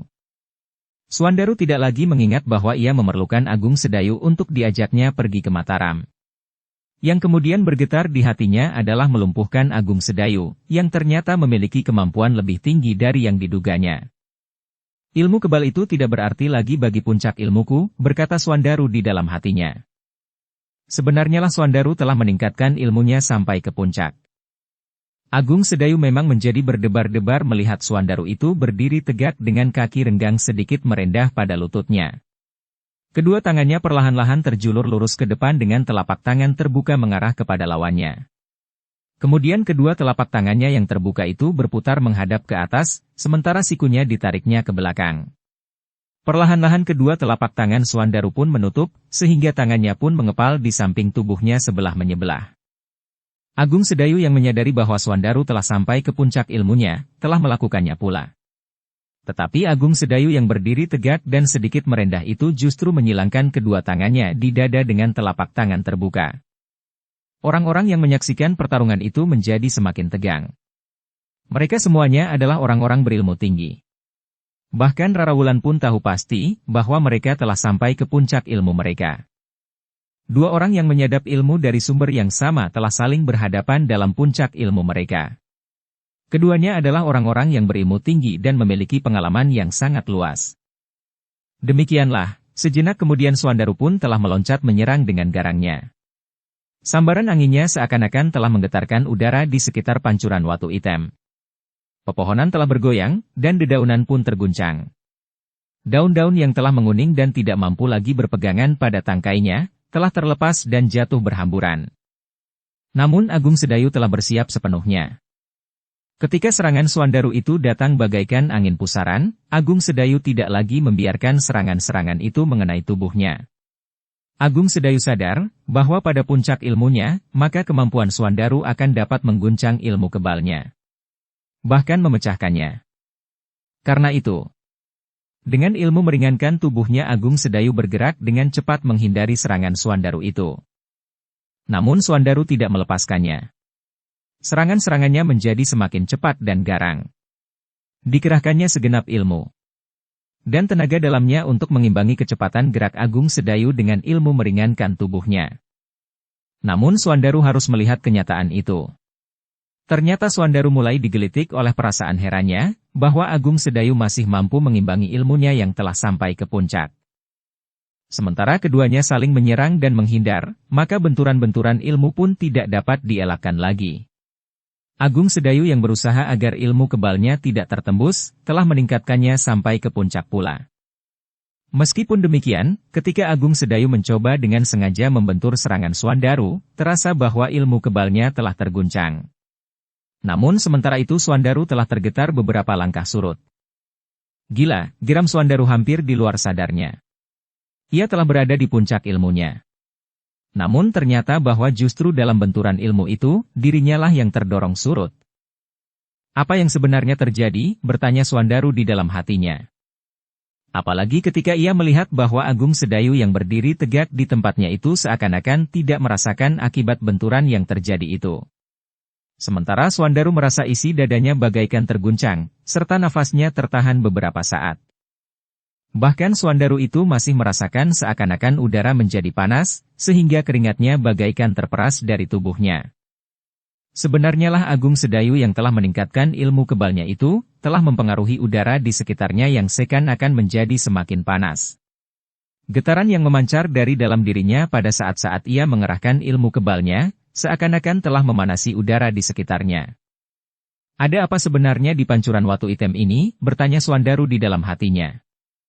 Sebenarnya, sebagai seorang yang berilmu tinggi, Swandaru tentu akan segera dapat mengenali ilmu lawannya, jika saja Swandaru tidak terlalu merendahkan Agung Sedayu.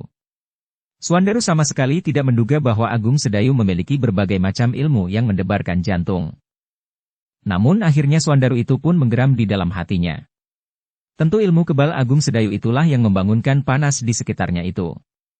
Dari mana anak cengeng itu mewarisi berbagai macam ilmu?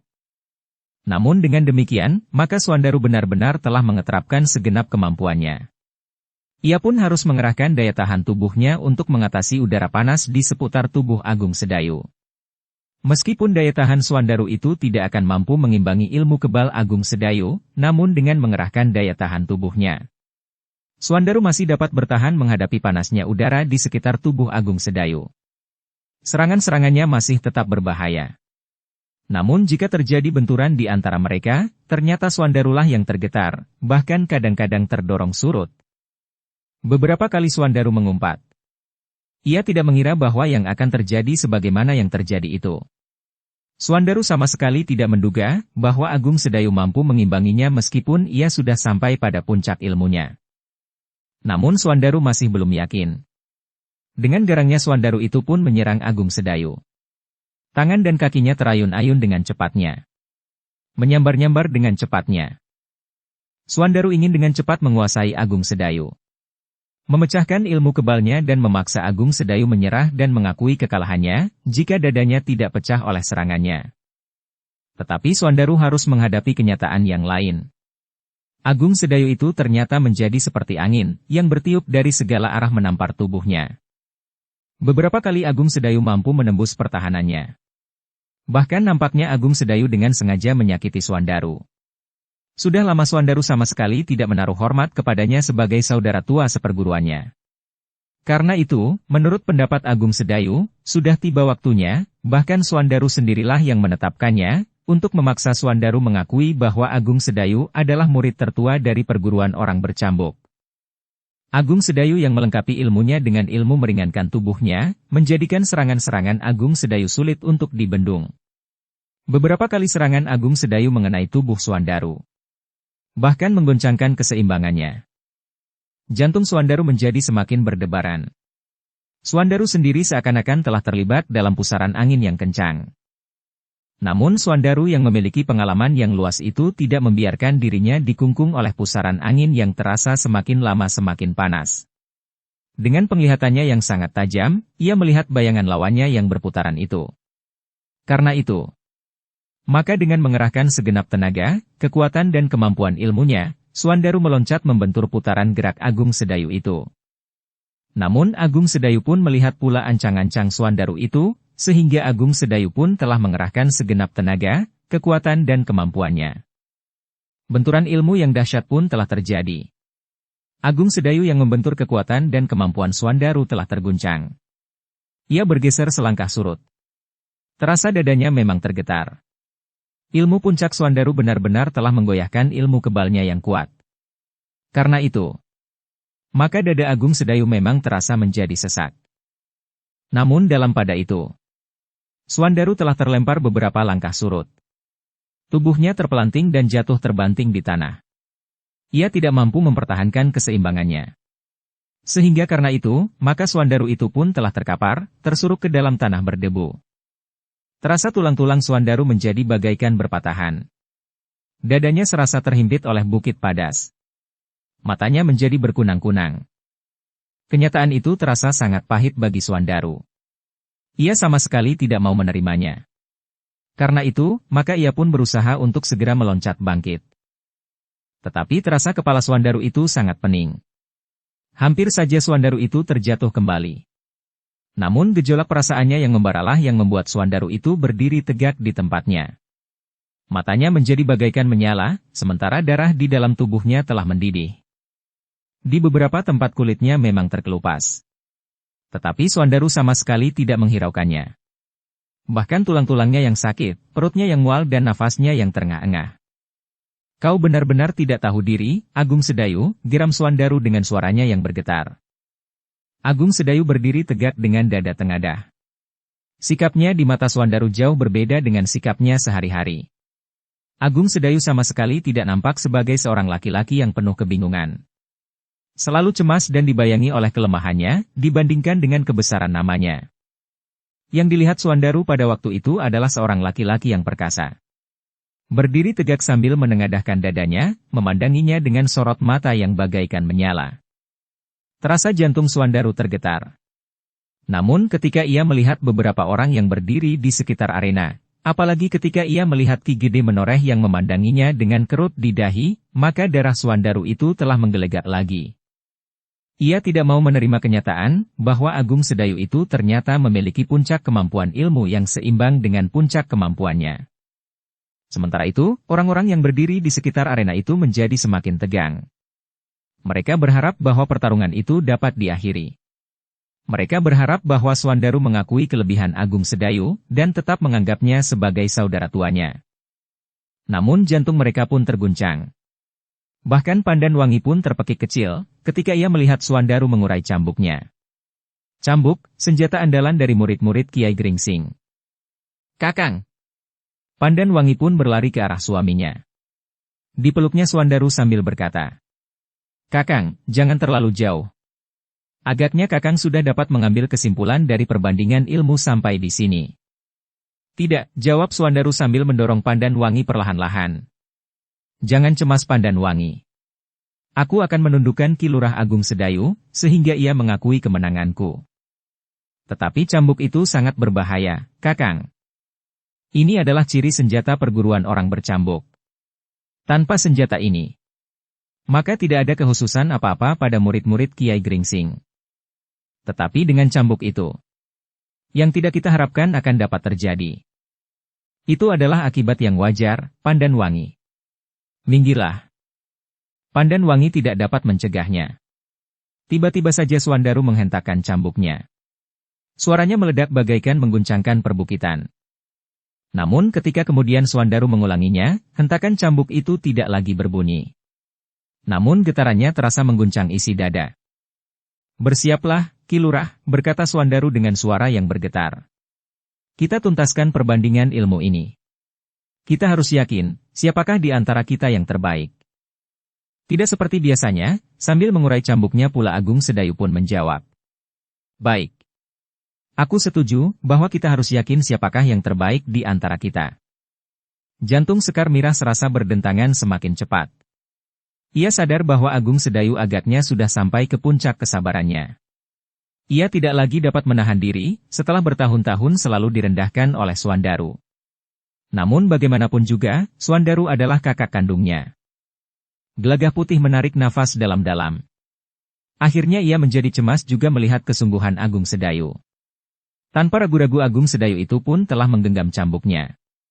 Tangan kanannya menggenggam tangkainya, sedangkan tangan kirinya memegangi ujung juntainya. Ki Gede Menoreh yang melihat kedua orang itu sudah menggenggam senjata, telah bergeser surut.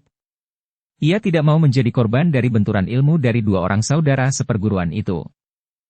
"Bersiaplah, Ki Lurah," geram Swandaru. "Jaga dirimu baik-baik. Keselamatanmu adalah tanggung jawabmu sendiri." "Baik. Aku akan mempertanggungjawabkan keselamatanku. Sebaliknya, jaga dirimu. Aku sudah muak dengan kesombonganmu." Kata-kata itu bagaikan bara api yang menyentuh telinga Swandaru. Namun sebelum ia menjawab, Agung Sedayu itu pun berkata, "Kita akan membuktikan siapakah di antara kita yang lebih malas, yang tidak menghormati kitab peninggalan guru, atau sebutan apapun. Sebenarnya lah bahwa sebelum aku menyimpan kitab guru, aku sudah sampai pada tataran ini. Aku tidak ingin menyinggung perasaanmu jika hal itu aku katakan pada waktu itu, karena kau masih saja menganggap aku terlalu lambat. Tetapi sekarang, aku akan berkata jujur. Bahwa ilmuku sudah jauh lebih maju dari ilmumu." Darah Swandaru bagaikan mendidih di jantungnya yang membara.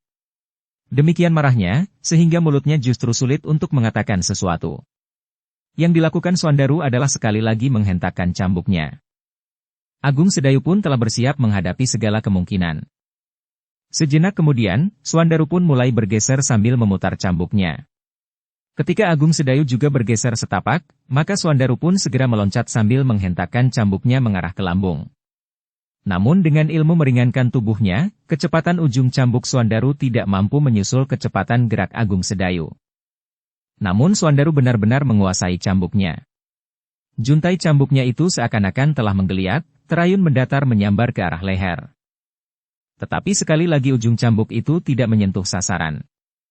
Sementara itu, ujung cambuk Agung Sedayu yang menggelepar menyambar tubuh Swandaru. Namun Swandaru masih sempat meloncat surut. Ketika Agung Sedayu mengulangi serangannya, Swandaru meloncat selangkah ke samping. Namun tiba-tiba saja Swandaru itu meloncat mendekat sambil mengayunkan cambuknya.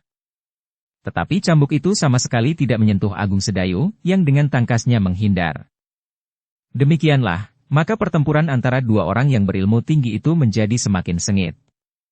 Keduanya berloncatan, mengayunkan cambuknya mendatar, menghentak sendal pancing, dan kadang-kadang menebas mengerikan. Namun semakin lama Swandaru menjadi semakin tertinggal oleh kecepatan gerak Agung Sedayu. Ujung cambuk Agung Sedayu itu rasa-rasanya menghentak semakin dekat dengan tubuhnya. Namun Swandaru yang telah sampai ke puncak ilmu dari perguruan orang bercambuk serta pengalaman yang sangat luas, masih mampu untuk melindungi dirinya, sehingga serangan-serangan Agung Sedayu masih belum menyentuhnya. Namun ujung cambuk Suandaru sendiri masih juga belum mampu menyentuh tubuh Agung Sedayu. Yang menyaksikan pertarungan yang semakin sengit itu menjadi berdebar-debar. Mereka adalah orang-orang berilmu tinggi, sehingga mereka mampu membaca apakah yang sebenarnya telah terjadi di arena. Mereka mampu melihat lebih terang serta mengerti dengan jelas apa yang tengah terjadi di arena, daripada mereka yang terlibat dalam pertempuran itu sendiri.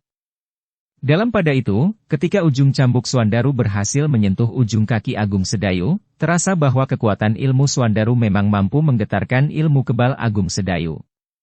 Meskipun kulit Agung Sedayu tidak terluka, namun terasa sentuhan itu demikian pedihnya sampai ke tulang. Namun ketika kemudian ujung cambuk Agung Sedayu yang berhasil menyentuh kulit lengan Suandaru, maka bukan saja baju Suandaru yang terkoyak, tetapi kulitnya pun telah tergores pula, sehingga luka yang menyilang telah menganga. Suandaru yang kesakitan meloncat surut. Tetapi Suandaru tidak mengaduh sama sekali. Suandaru itu hanya berdesah tertahan sambil mengusap lukanya dengan telapak tangannya. Namun Suandaru itu terkejut. Telapak tangannya itu pun menjadi merah karenanya. Iblis laknat, geram Suandaru. Kau telah melukai kulitku. Kau akan menyesal karenanya. Aku akan membalasnya 10 kali lipat. Agung Sedayu tidak menjawab. Sementara itu Pandan Wangi telah menutup wajahnya dengan telapak tangannya. Terdengar ia memanggil, namun hanya dirinya sendirilah yang mendengarnya. Kakang Suandaru. Namun yang menjadi cemas bukan saja Pandan Wangi. Sekar Mirah pun menjadi tegang. Kemarahannya kepada kakak kandungnya itu hampir tidak dapat dikekangnya sebelumnya. Namun ketika ia melihat lengan Suandaru terluka, maka ia pun menjadi sangat cemas. Agaknya kali ini Agung Sedayu benar-benar ingin mengajari adik seperguruannya agar menghormatinya.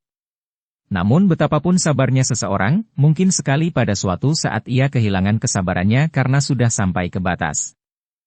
Demikianlah, ujung cambuk Agung Sedayu rasa-rasanya bagaikan memburu. Ketika Suandaru mengayunkan cambuknya mendatar mengarah ke leher Agung Sedayu, dengan tangkasnya Agung Sedayu merendah. Cambuk itu terayun di atas kepala Agung Sedayu. Namun pada saat yang bersamaan, Agung Sedayu telah siap menyerang lambung Suandaru. Yang berada di luar arena pertempuran mampu melihat gerak tangan Agung Sedayu, justru pada saat Suandaru berusaha menguasai cambuknya. Sekar Mirah menutup mulutnya dengan telapak tangannya, sementara Gelagah Putih mengatupkan giginya rapat-rapat. Jika Agung Sedayu benar-benar mengayunkan cambuknya dengan sepenuh tenaga, maka perut Suandaru tentu akan terkoyak. Pandan Wangi yang tidak dapat menahan gejolak perasaannya, tiba-tiba saja terpekik. Kakang! Dukung channel Novel Silat dengan subscribe, follow, like, komen dan share. Agung Sedayu terkejut. Ia menyadari sepenuhnya apa yang terjadi. Ia memang tidak ingin mengoyak perut Suandaru tanpa mengekang diri. Ia hanya ingin menggores perut yang semakin gemuk itu dengan sentuhan ujung cambuknya saja. Namun pekik Pandan Wangi telah menghentikan geraknya sama sekali. Bahkan Agung Sedayu sempat berpaling ke arah Pandan Wangi yang wajahnya menjadi pucat pasi. Namun yang tidak terduga itu terjadi. Yang sekejap itu ternyata telah dipergunakan dengan baik oleh Suandaru. Pada saat Agung Sedayu berpaling, maka cambuk Suandaru pun menghentak sendal pancing. Terdengar Agung Sedayu berdesah tertahan. Ujung cambuk Suandarulah yang justru menggapai tubuh Agung Sedayu. Ternyata Agung Sedayu terlambat menghindar. Ujung cambuk Suandarulah yang telah mengenai lambung Agung Sedayu. Meskipun Agung Sedayu berlindung di balik ilmu kebalnya, namun ujung cambuk Suandaru itu telah mengoyak bajunya. Segores luka yang tipis telah benar-benar menggores kulit Agung Sedayu. Betapapun tipisnya, namun darah telah mengalir dari luka yang tipis itu. Pandan Wangi, Sekar Mirah, Rara Wulan dan Nyi Duani hampir berbareng menjerit. Sementara itu, keberhasilan itu justru telah mendorong Suandaru untuk tidak memberi kesempatan kepada Agung Sedayu. Demikian Agung Sedayu meloncat surut, maka Suandaru pun telah memburunya. Sambil memburu Agung Sedayu, maka ujung cambuk Suandaru telah mematuk dengan garangnya. Agung Sedayu berusaha menggeliat, namun ujung cambuk itu masih juga mengenai pinggangnya. Namun ketika kemudian Suandaru melecut Agung Sedayu ke arah dadanya, maka Agung Sedayu itu melenting tinggi. Sekali berputar di udara, kemudian Agung Sedayu menyentuh tanah dengan kedua kakinya. Suandaru benar-benar tidak memberinya kesempatan. Dengan cepat ia meloncat memburunya. Tetapi dengan ilmu meringankan tubuhnya, maka Agung Sedayu yang menahan sakit di pinggangnya itu bergerak lebih cepat, sehingga ia pun berada di luar jangkauan serangan Suandaru. Ketika Suandaru siap menyerangnya, maka Agung Sedayu pun sudah siap menghadapinya. Tetapi justru karena itu, Suandaru pun tertegun sejenak. Namun kemudian ia pun berkata lantang. "Kau tidak mempunyai kesempatan lagi, Ki Lurah." Agung Sedayu memandang Suandaru dengan kerut di dahi. Suandaru pun telah terluka pula. Sementara itu darah masih mengalir dari luka di lambung dan pinggangnya. Agung Sedayu tidak menjawab. Dipandanginya Suandaru dengan tajamnya. Sekar Mirah benar-benar menjadi cemas melihat sikap Agung Sedayu. Pandangan matanya yang tajam itu dapat menjadi sangat berbahaya bagi Suandaru. Dalam pada itu, Suandaru itu pun berkata, "Mumpung kau masih mempunyai kesempatan, kau harus segera mengambil keputusan."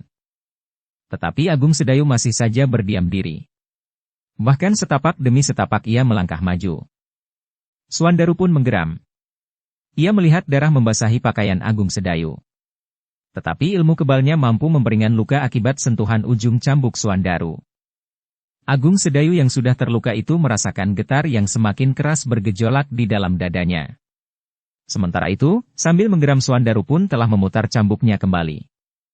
Sejenak kemudian, maka pertempuran telah menyala kembali. Suandaru benar-benar tidak lagi berusaha mengekang diri. Ia tidak peduli, akibat apapun yang akan terjadi pada Agung Sedayu. Ki Gede menoreh berdiri semakin jauh dari arena. Ujung cambuk yang menyambar-nyambar itu sangat berbahaya baginya. Jika ujung salah satu dari kedua cambuk itu menyentuh kulitnya, maka kulit dan dagingnya tentu akan terkoyak sampai ke tulang. Agung Sedayu yang kecewa atas sikap Suandaru yang menyerang justru pada saat-saat perhatiannya berpaling dari arena itu, membuat kesabaran Agung Sedayu itu semakin terkikis. Dengan demikian, dialasi dengan ilmu kebalnya serta ilmu meringankan tubuhnya, Agung Sedayu kemudian bergerak dengan kecepatan yang tidak dapat diimbangi oleh Suandaru.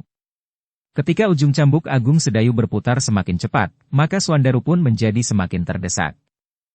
Namun seberapa jauh pun Agung Sedayu kehilangan kesabarannya, ia masih tetap menyadari bahwa ia berhadapan dengan adik seperguruannya. Karena itu, bagaimanapun juga Agung Sedayu masih dapat menguasai gejolak perasaannya. Meskipun demikian, serangan-serangan Agung Sedayu yang datang seperti prahara itu membuat Suandaru menjadi semakin sulit. Setiap kali Suandaru harus meloncat surut. Arena pertempuran itu rasa-rasanya telah dipenuhi dengan ujung cambuk Agung Sedayu yang menggelepar menggapai sasarannya. Suandaru berdesah tertahan ketika ujung cambuk Agung Sedayu telah menyentuh pundaknya. Luka yang timbul karena sentuhan cambuk itu telah mengalirkan darah. Suandaru itu pun mengumpat di dalam hati. Rasa-rasanya ruang geraknya benar-benar telah tertutup. Kemanapun ia bergerak, terasa ujung cambuk Agung Sedayu itu memburunya. Karena itu maka Suandaru telah meloncat untuk mengambil jarak. Ia harus membebaskan diri dari libatan cambuk Agung Sedayu, baru kemudian ia mulai menyerang, setelah mempersiapkan diri sebaik-baiknya. Ketika Suandaru berloncatan menjauhinya, Agung Sedayu sengaja tidak memburunya. Demikian Suandaru berdiri tegak beberapa langkah di hadapan tebing bukit, tidak terlalu jauh dari pancuran air yang jatuh ke atas sebuah batu hitam yang besar, maka Agung Sedayu pun berdiri tegak sambil memegangi cambuknya dengan kedua belah tangannya. Melihat sikap Agung Sedayu, Sekar Mirah terkejut. Hampir saja ia menjerit memanggil. Namun ketika ia teringat apa yang terjadi ketika Pandan Wangi berteriak, maka Sekar Mirah itu pun telah menutup mulutnya sendiri dengan telapak tangannya. Namun terasa jantungnya bergejolak dengan kerasnya. Ia tahu benar, apa yang akan dilakukan oleh Agung Sedayu dengan sikapnya itu. Agung Sedayu yang memiliki kemampuan menyerang dengan sorot dari matanya itu, tentu akan dapat melumatkan Suandaru, apabila ia benar-benar melakukannya. Sementara itu, Suandaru yang telah berhasil mengambil jarak dari Agung Sedayu itu telah bersiap unjuk segera menyerangnya. Cambuknya telah mulai bergetar di tangannya. Sekar Mirah masih menutup mulutnya dengan tangannya. Meskipun demikian, Sekar Mirah itu pun berdesis meskipun hanya didengarnya sendiri. "Ampuni Kakang Suandaru, Kakang." Namun ketika Suandaru itu mulai bergerak, siap meloncat menyerang dengan cambuknya, tiba-tiba saja dari mata Agung Sedayu telah meluncur seleret sinar yang terbang secepat tatit. Sekar Mirah memalingkan wajahnya.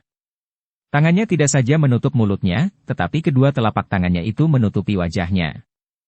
Orang-orang yang berdiri di sekitar arena itu pun diam mematung. Ketegangan yang sangat telah mencengkam jantung mereka. Bahkan nafas Gelagah Putih itu pun bagaikan terhenti di kerongkongan. Namun mereka pun terkejut ketika mereka mendengar suara gemuruh. Gumpalan padas di tebing di belakang Suandaru itu pun tiba-tiba telah runtuh, hampir saja menimpa Suandaru.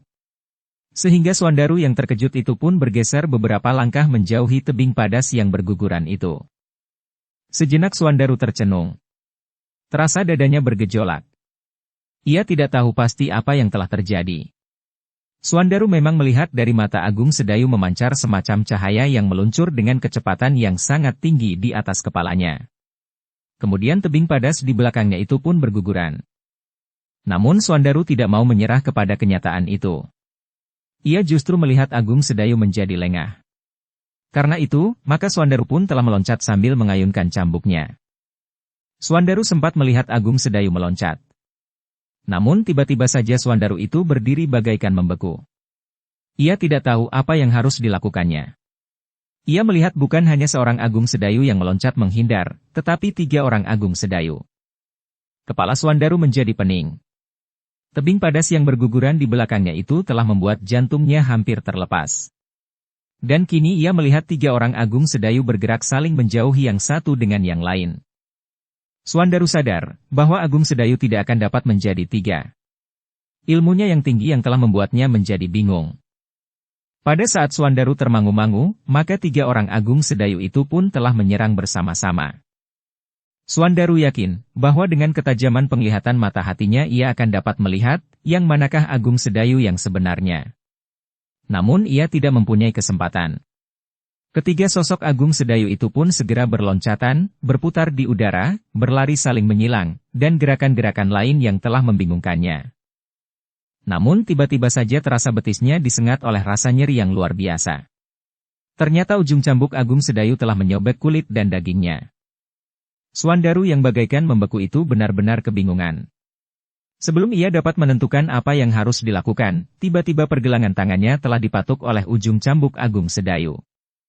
Sebelum Suandaru menyadari apa yang sedang terjadi, maka sekali lagi cambuk salah satu dari sosok Agung Sedayu itu menghentak. Suandaru menjadi seperti kanak-kanak yang terlibat dalam pusaran angin yang besar. Ia benar-benar tidak tahu apa yang harus dilakukannya. Tubuhnya menjadi terombang-ambing serta berguncang-guncang. Pusat dari kebingungannya adalah ketika tiba-tiba saja cambuknya bagaikan dihisap oleh kekuatan yang tidak dapat dilawannya. Demikian cambuknya terlepas dari tangannya, maka yang nampak berdiri di hadapannya adalah satu sosok saja Agung Sedayu, yang menggenggam 2 buah cambuk di kedua tangannya. Sejenak Suandaru memandang kakak seperguruannya itu dengan mata yang terbelalak. Ia telah melihat apa yang dapat dilakukan oleh Agung Sedayu. Ilmu kebal, ilmu meringankan tubuh, sorot matanya yang mampu menggugurkan tebing, ilmunya yang dapat membuat lawan kebingungan dengan hadirnya 3 sosok wujudnya, dan tentu saja banyak lagi. Suandaru pun menyadari bahwa Agung Sedayu masih berusaha untuk menahan dirinya. Ia tidak langsung melumatkan tubuhnya dengan sorot matanya, tetapi Agung Sedayu itu hanya menggugurkan tebing di belakangnya. Gejolak perasaan Suandaru itu pun dibumbui pula oleh perasaan nyeri, pedih dan sakit pada luka-luka di tubuhnya. Karena itu, maka pada puncak gejolak perasaan di dalam dadanya, maka Suandaru itu pun telah berlutut di hadapan Agung Sedayu sambil berdesis. "Kakang, aku minta ampun." Agung Sedayu masih berdiri tegak di tempatnya. Wajahnya nampak berbeda dengan wajah yang setiap kali dilihat oleh Suandaru. Agung Sedayu di mata Suandaru tidak lagi seorang yang mengecewakan, karena dianggapnya tidak mampu menggapai tataran puncak ilmu dari perguruan orang bercambuk. Bukan pula orang yang sikapnya mengambang, yang malas, yang tidak mempunyai pendirian yang teguh. Bahkan seorang yang malas yang tidak mampu mewarisi ilmu dengan tuntas. Tetapi di mata Suandaru yang terluka cukup parah itu, Agung Sedayu pada waktu itu tidak ubahnya dengan Kiai Gringsing itu sendiri. Bahkan ia telah melihat apa yang belum pernah dilihatnya pada gurunya itu semasa hidupnya. Sejenak pancuran Watu Item dan sekitarnya itu telah dicengkam oleh keheningan. Bahkan dedaunan pun seakan-akan tidak lagi bergoyang disentuh angin. Yang terdengar adalah suara pancuran air yang jatuh pada sebuah batu hitam. Namun keheningan itu kemudian dipecahkan oleh desah Pandanwangi, yang kemudian berlari ke arah Suandaru yang masih berlutut. Darah masih mengalir dari luka-luka di tubuhnya. "Kakang!" Pandanwangi pun telah berlutut pula. Suandaru tersenyum melihat Pandanwangi berlari mendekatinya. Namun tiba-tiba saja matanya menjadi buram. Penglihatannya semakin kabur, seakan-akan segala-galanya menjadi kekuning-kuningan. "Kakang!" Pandanwangi pun kemudian memeluk Suandaru yang menjadi sangat lemah. Ki Gede dan Gelagah Putih pun segera mendekatinya pula. Dibantunya Pandanwangi meletakkan tubuh Suandaru itu, berbaring di atas tanah yang berdebu. Sekar Mirah pun berlari pula mendekati Agung Sedayu yang masih berdiri tegak. Dengan suara bergetar ia pun bertanya. "Kau baik-baik saja, Kakang?" "Aku tidak apa-apa, Mirah. Lihat keadaan kakakmu." Sekar Mirah memandang Agung Sedayu dari ujung kakinya sampai ke ujung rambutnya. Namun yang dilihatnya adalah Agung Sedayu yang tersenyum. Sambil menepuk bahu Sekar Mirah, Agung Sedayu pun berkata, "Lukaku tidak seberapa, Mirah." Sekar Mirah mengangguk. Ia pernah melihat keadaan Agung Sedayu lebih parah dari luka-lukanya pada waktu itu. Sekali lagi Agung Sedayu berkata, "Marilah, kita lihat keadaan Suandaru." Keduanya pun kemudian mendekati Suandaru, yang telah dikerumuni oleh mereka yang berada di pancuran Watu Item itu. "Ki Jayaraga," berkata Agung Sedayu. "Aku membawa obat bagi luka-lukanya untuk sementara, sebelum Adi Suandaru mendapat pengobatan yang lebih baik." Ki Jayaraga mengangguk. Katanya, "Biarlah aku taburkan obat itu ke luka-luka Angger Suandaru." Wajah Suandaru yang terbaring itu menjadi semakin pucat. Pandanwangi yang menunggui dengan mata yang basah itu pun menjadi gelisah pula. Dengan hati-hati Ki Jayaraga telah menaburkan obat di luka-luka yang masih saja berdarah. Terasa betapa panas dan pedihnya, sehingga Suandaru itu pun menggeliat. Namun sesaat kemudian Suandaru itu pun terdiam. Pingsan. Agung Sedayu yang juga terluka itu pun berjongkok di sisi Suandaru. Bersama dengan Ki Jayaraga, Ki Gede dan Empu Wisanata, Agung Sedayu mengobati seluruh luka-luka di tubuh Suandaru. Sehingga untuk itu, maka tubuh Suandaru itu pun harus diputar, sekali menelentang, kemudian menelungkup. "Kakang Suandaru," desah Pandanwangi. Matanya menjadi semakin basah melihat keadaan Suandaru. Namun Ki Jayaraga pun berkata dengan nada dalam. "Keadaannya akan segera menjadi baik." "Nyi." Dengan daun pisang liar yang tumbuh di dekat pancuran, Gelagah Putih mengambil air dari pancuran. Setitik demi setitik air itu pun diteteskan di bibir Suandaru. Sementara itu, Sekar Mirah telah berusaha menaburkan obat pada luka-luka di tubuh Agung Sedayu. Tetapi luka-luka di tubuh Agung Sedayu itu tidak separah luka-luka di tubuh Suandaru. Beberapa saat kemudian, maka Suandaru telah menjadi sadar kembali. Terdengar ia berdesah tertahan-tahan. "Kakang Suandaru," desis Pandanwangi. Sementara itu Sekar Mirah telah berjongkok di sebelahnya. "Kau akan segera menjadi baik, Kakang." Suandaru yang membuka matanya perlahan-lahan itu melihat dua orang perempuan yang paling dekat di hatinya. Pandanwangi, istrinya, dan Sekar Mirah, adiknya. Ketika Suandaru akan bangkit, maka Agung Sedayu pun berdesis. "Jangan bergerak-gerak dahulu, Adi Suandaru." Suandaru memandang Agung Sedayu yang juga berjongkok di sebelah Sekar Mirah. Menurut penglihatannya yang masih agak kabur, Agung Sedayu adalah seorang yang perkasa, sebagaimana gurunya. "Kakang. Aku mohon ampun, Kakang." "Sudahlah, lupakan. Kau harus beristirahat sebaik-baiknya. Bukan saja wadakmu, tetapi juga nalar budimu."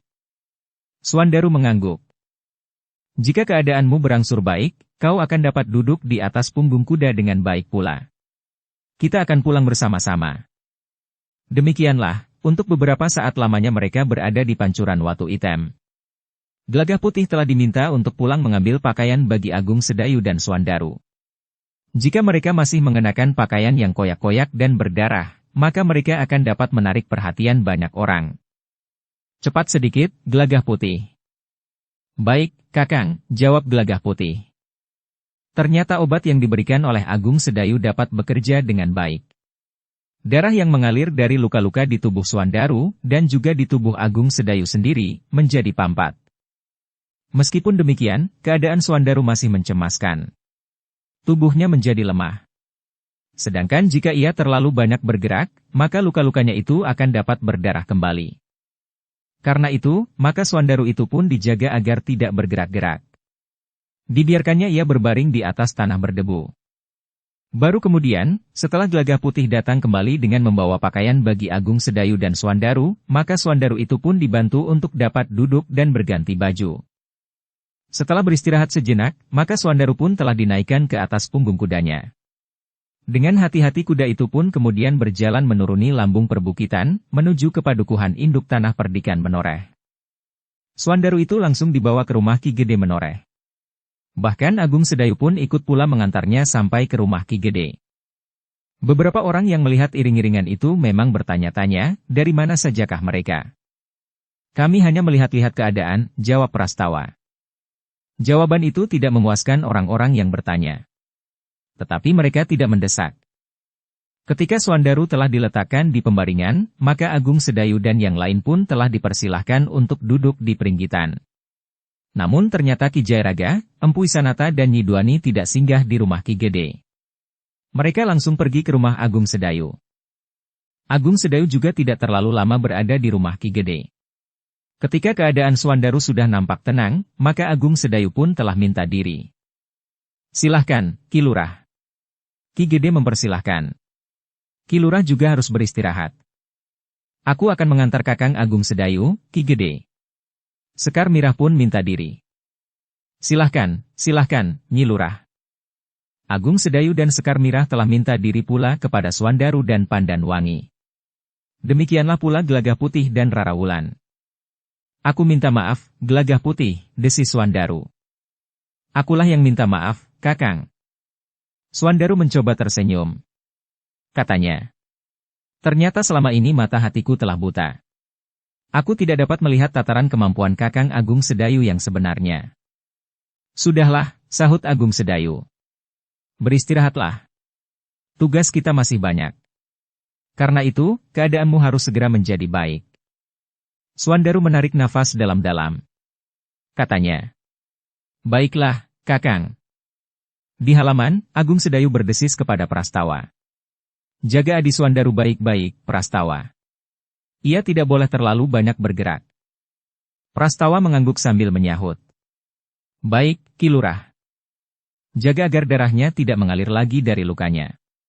Ki Gede pun harus segera memanggil seorang tabib yang baik. Jika nanti sore tabib itu belum datang, beritahukan kepadaku. Biarlah aku sendiri merawatnya. Baik, Ki Lurah. Demikianlah, maka sejenak kemudian Agung Sedayu, Sekar Mirah, Gelagah Putih dan Rara Wulan pun telah meninggalkan rumah Ki Gede. Ketika mereka sampai di rumah, Agung Sedayu terkejut melihat Ki Jayaraga, Empu Isanata dan Nyi Duani telah bersiap untuk menempuh perjalanan. Kalian akan pergi kemana? Bertanya Agung Sedayu.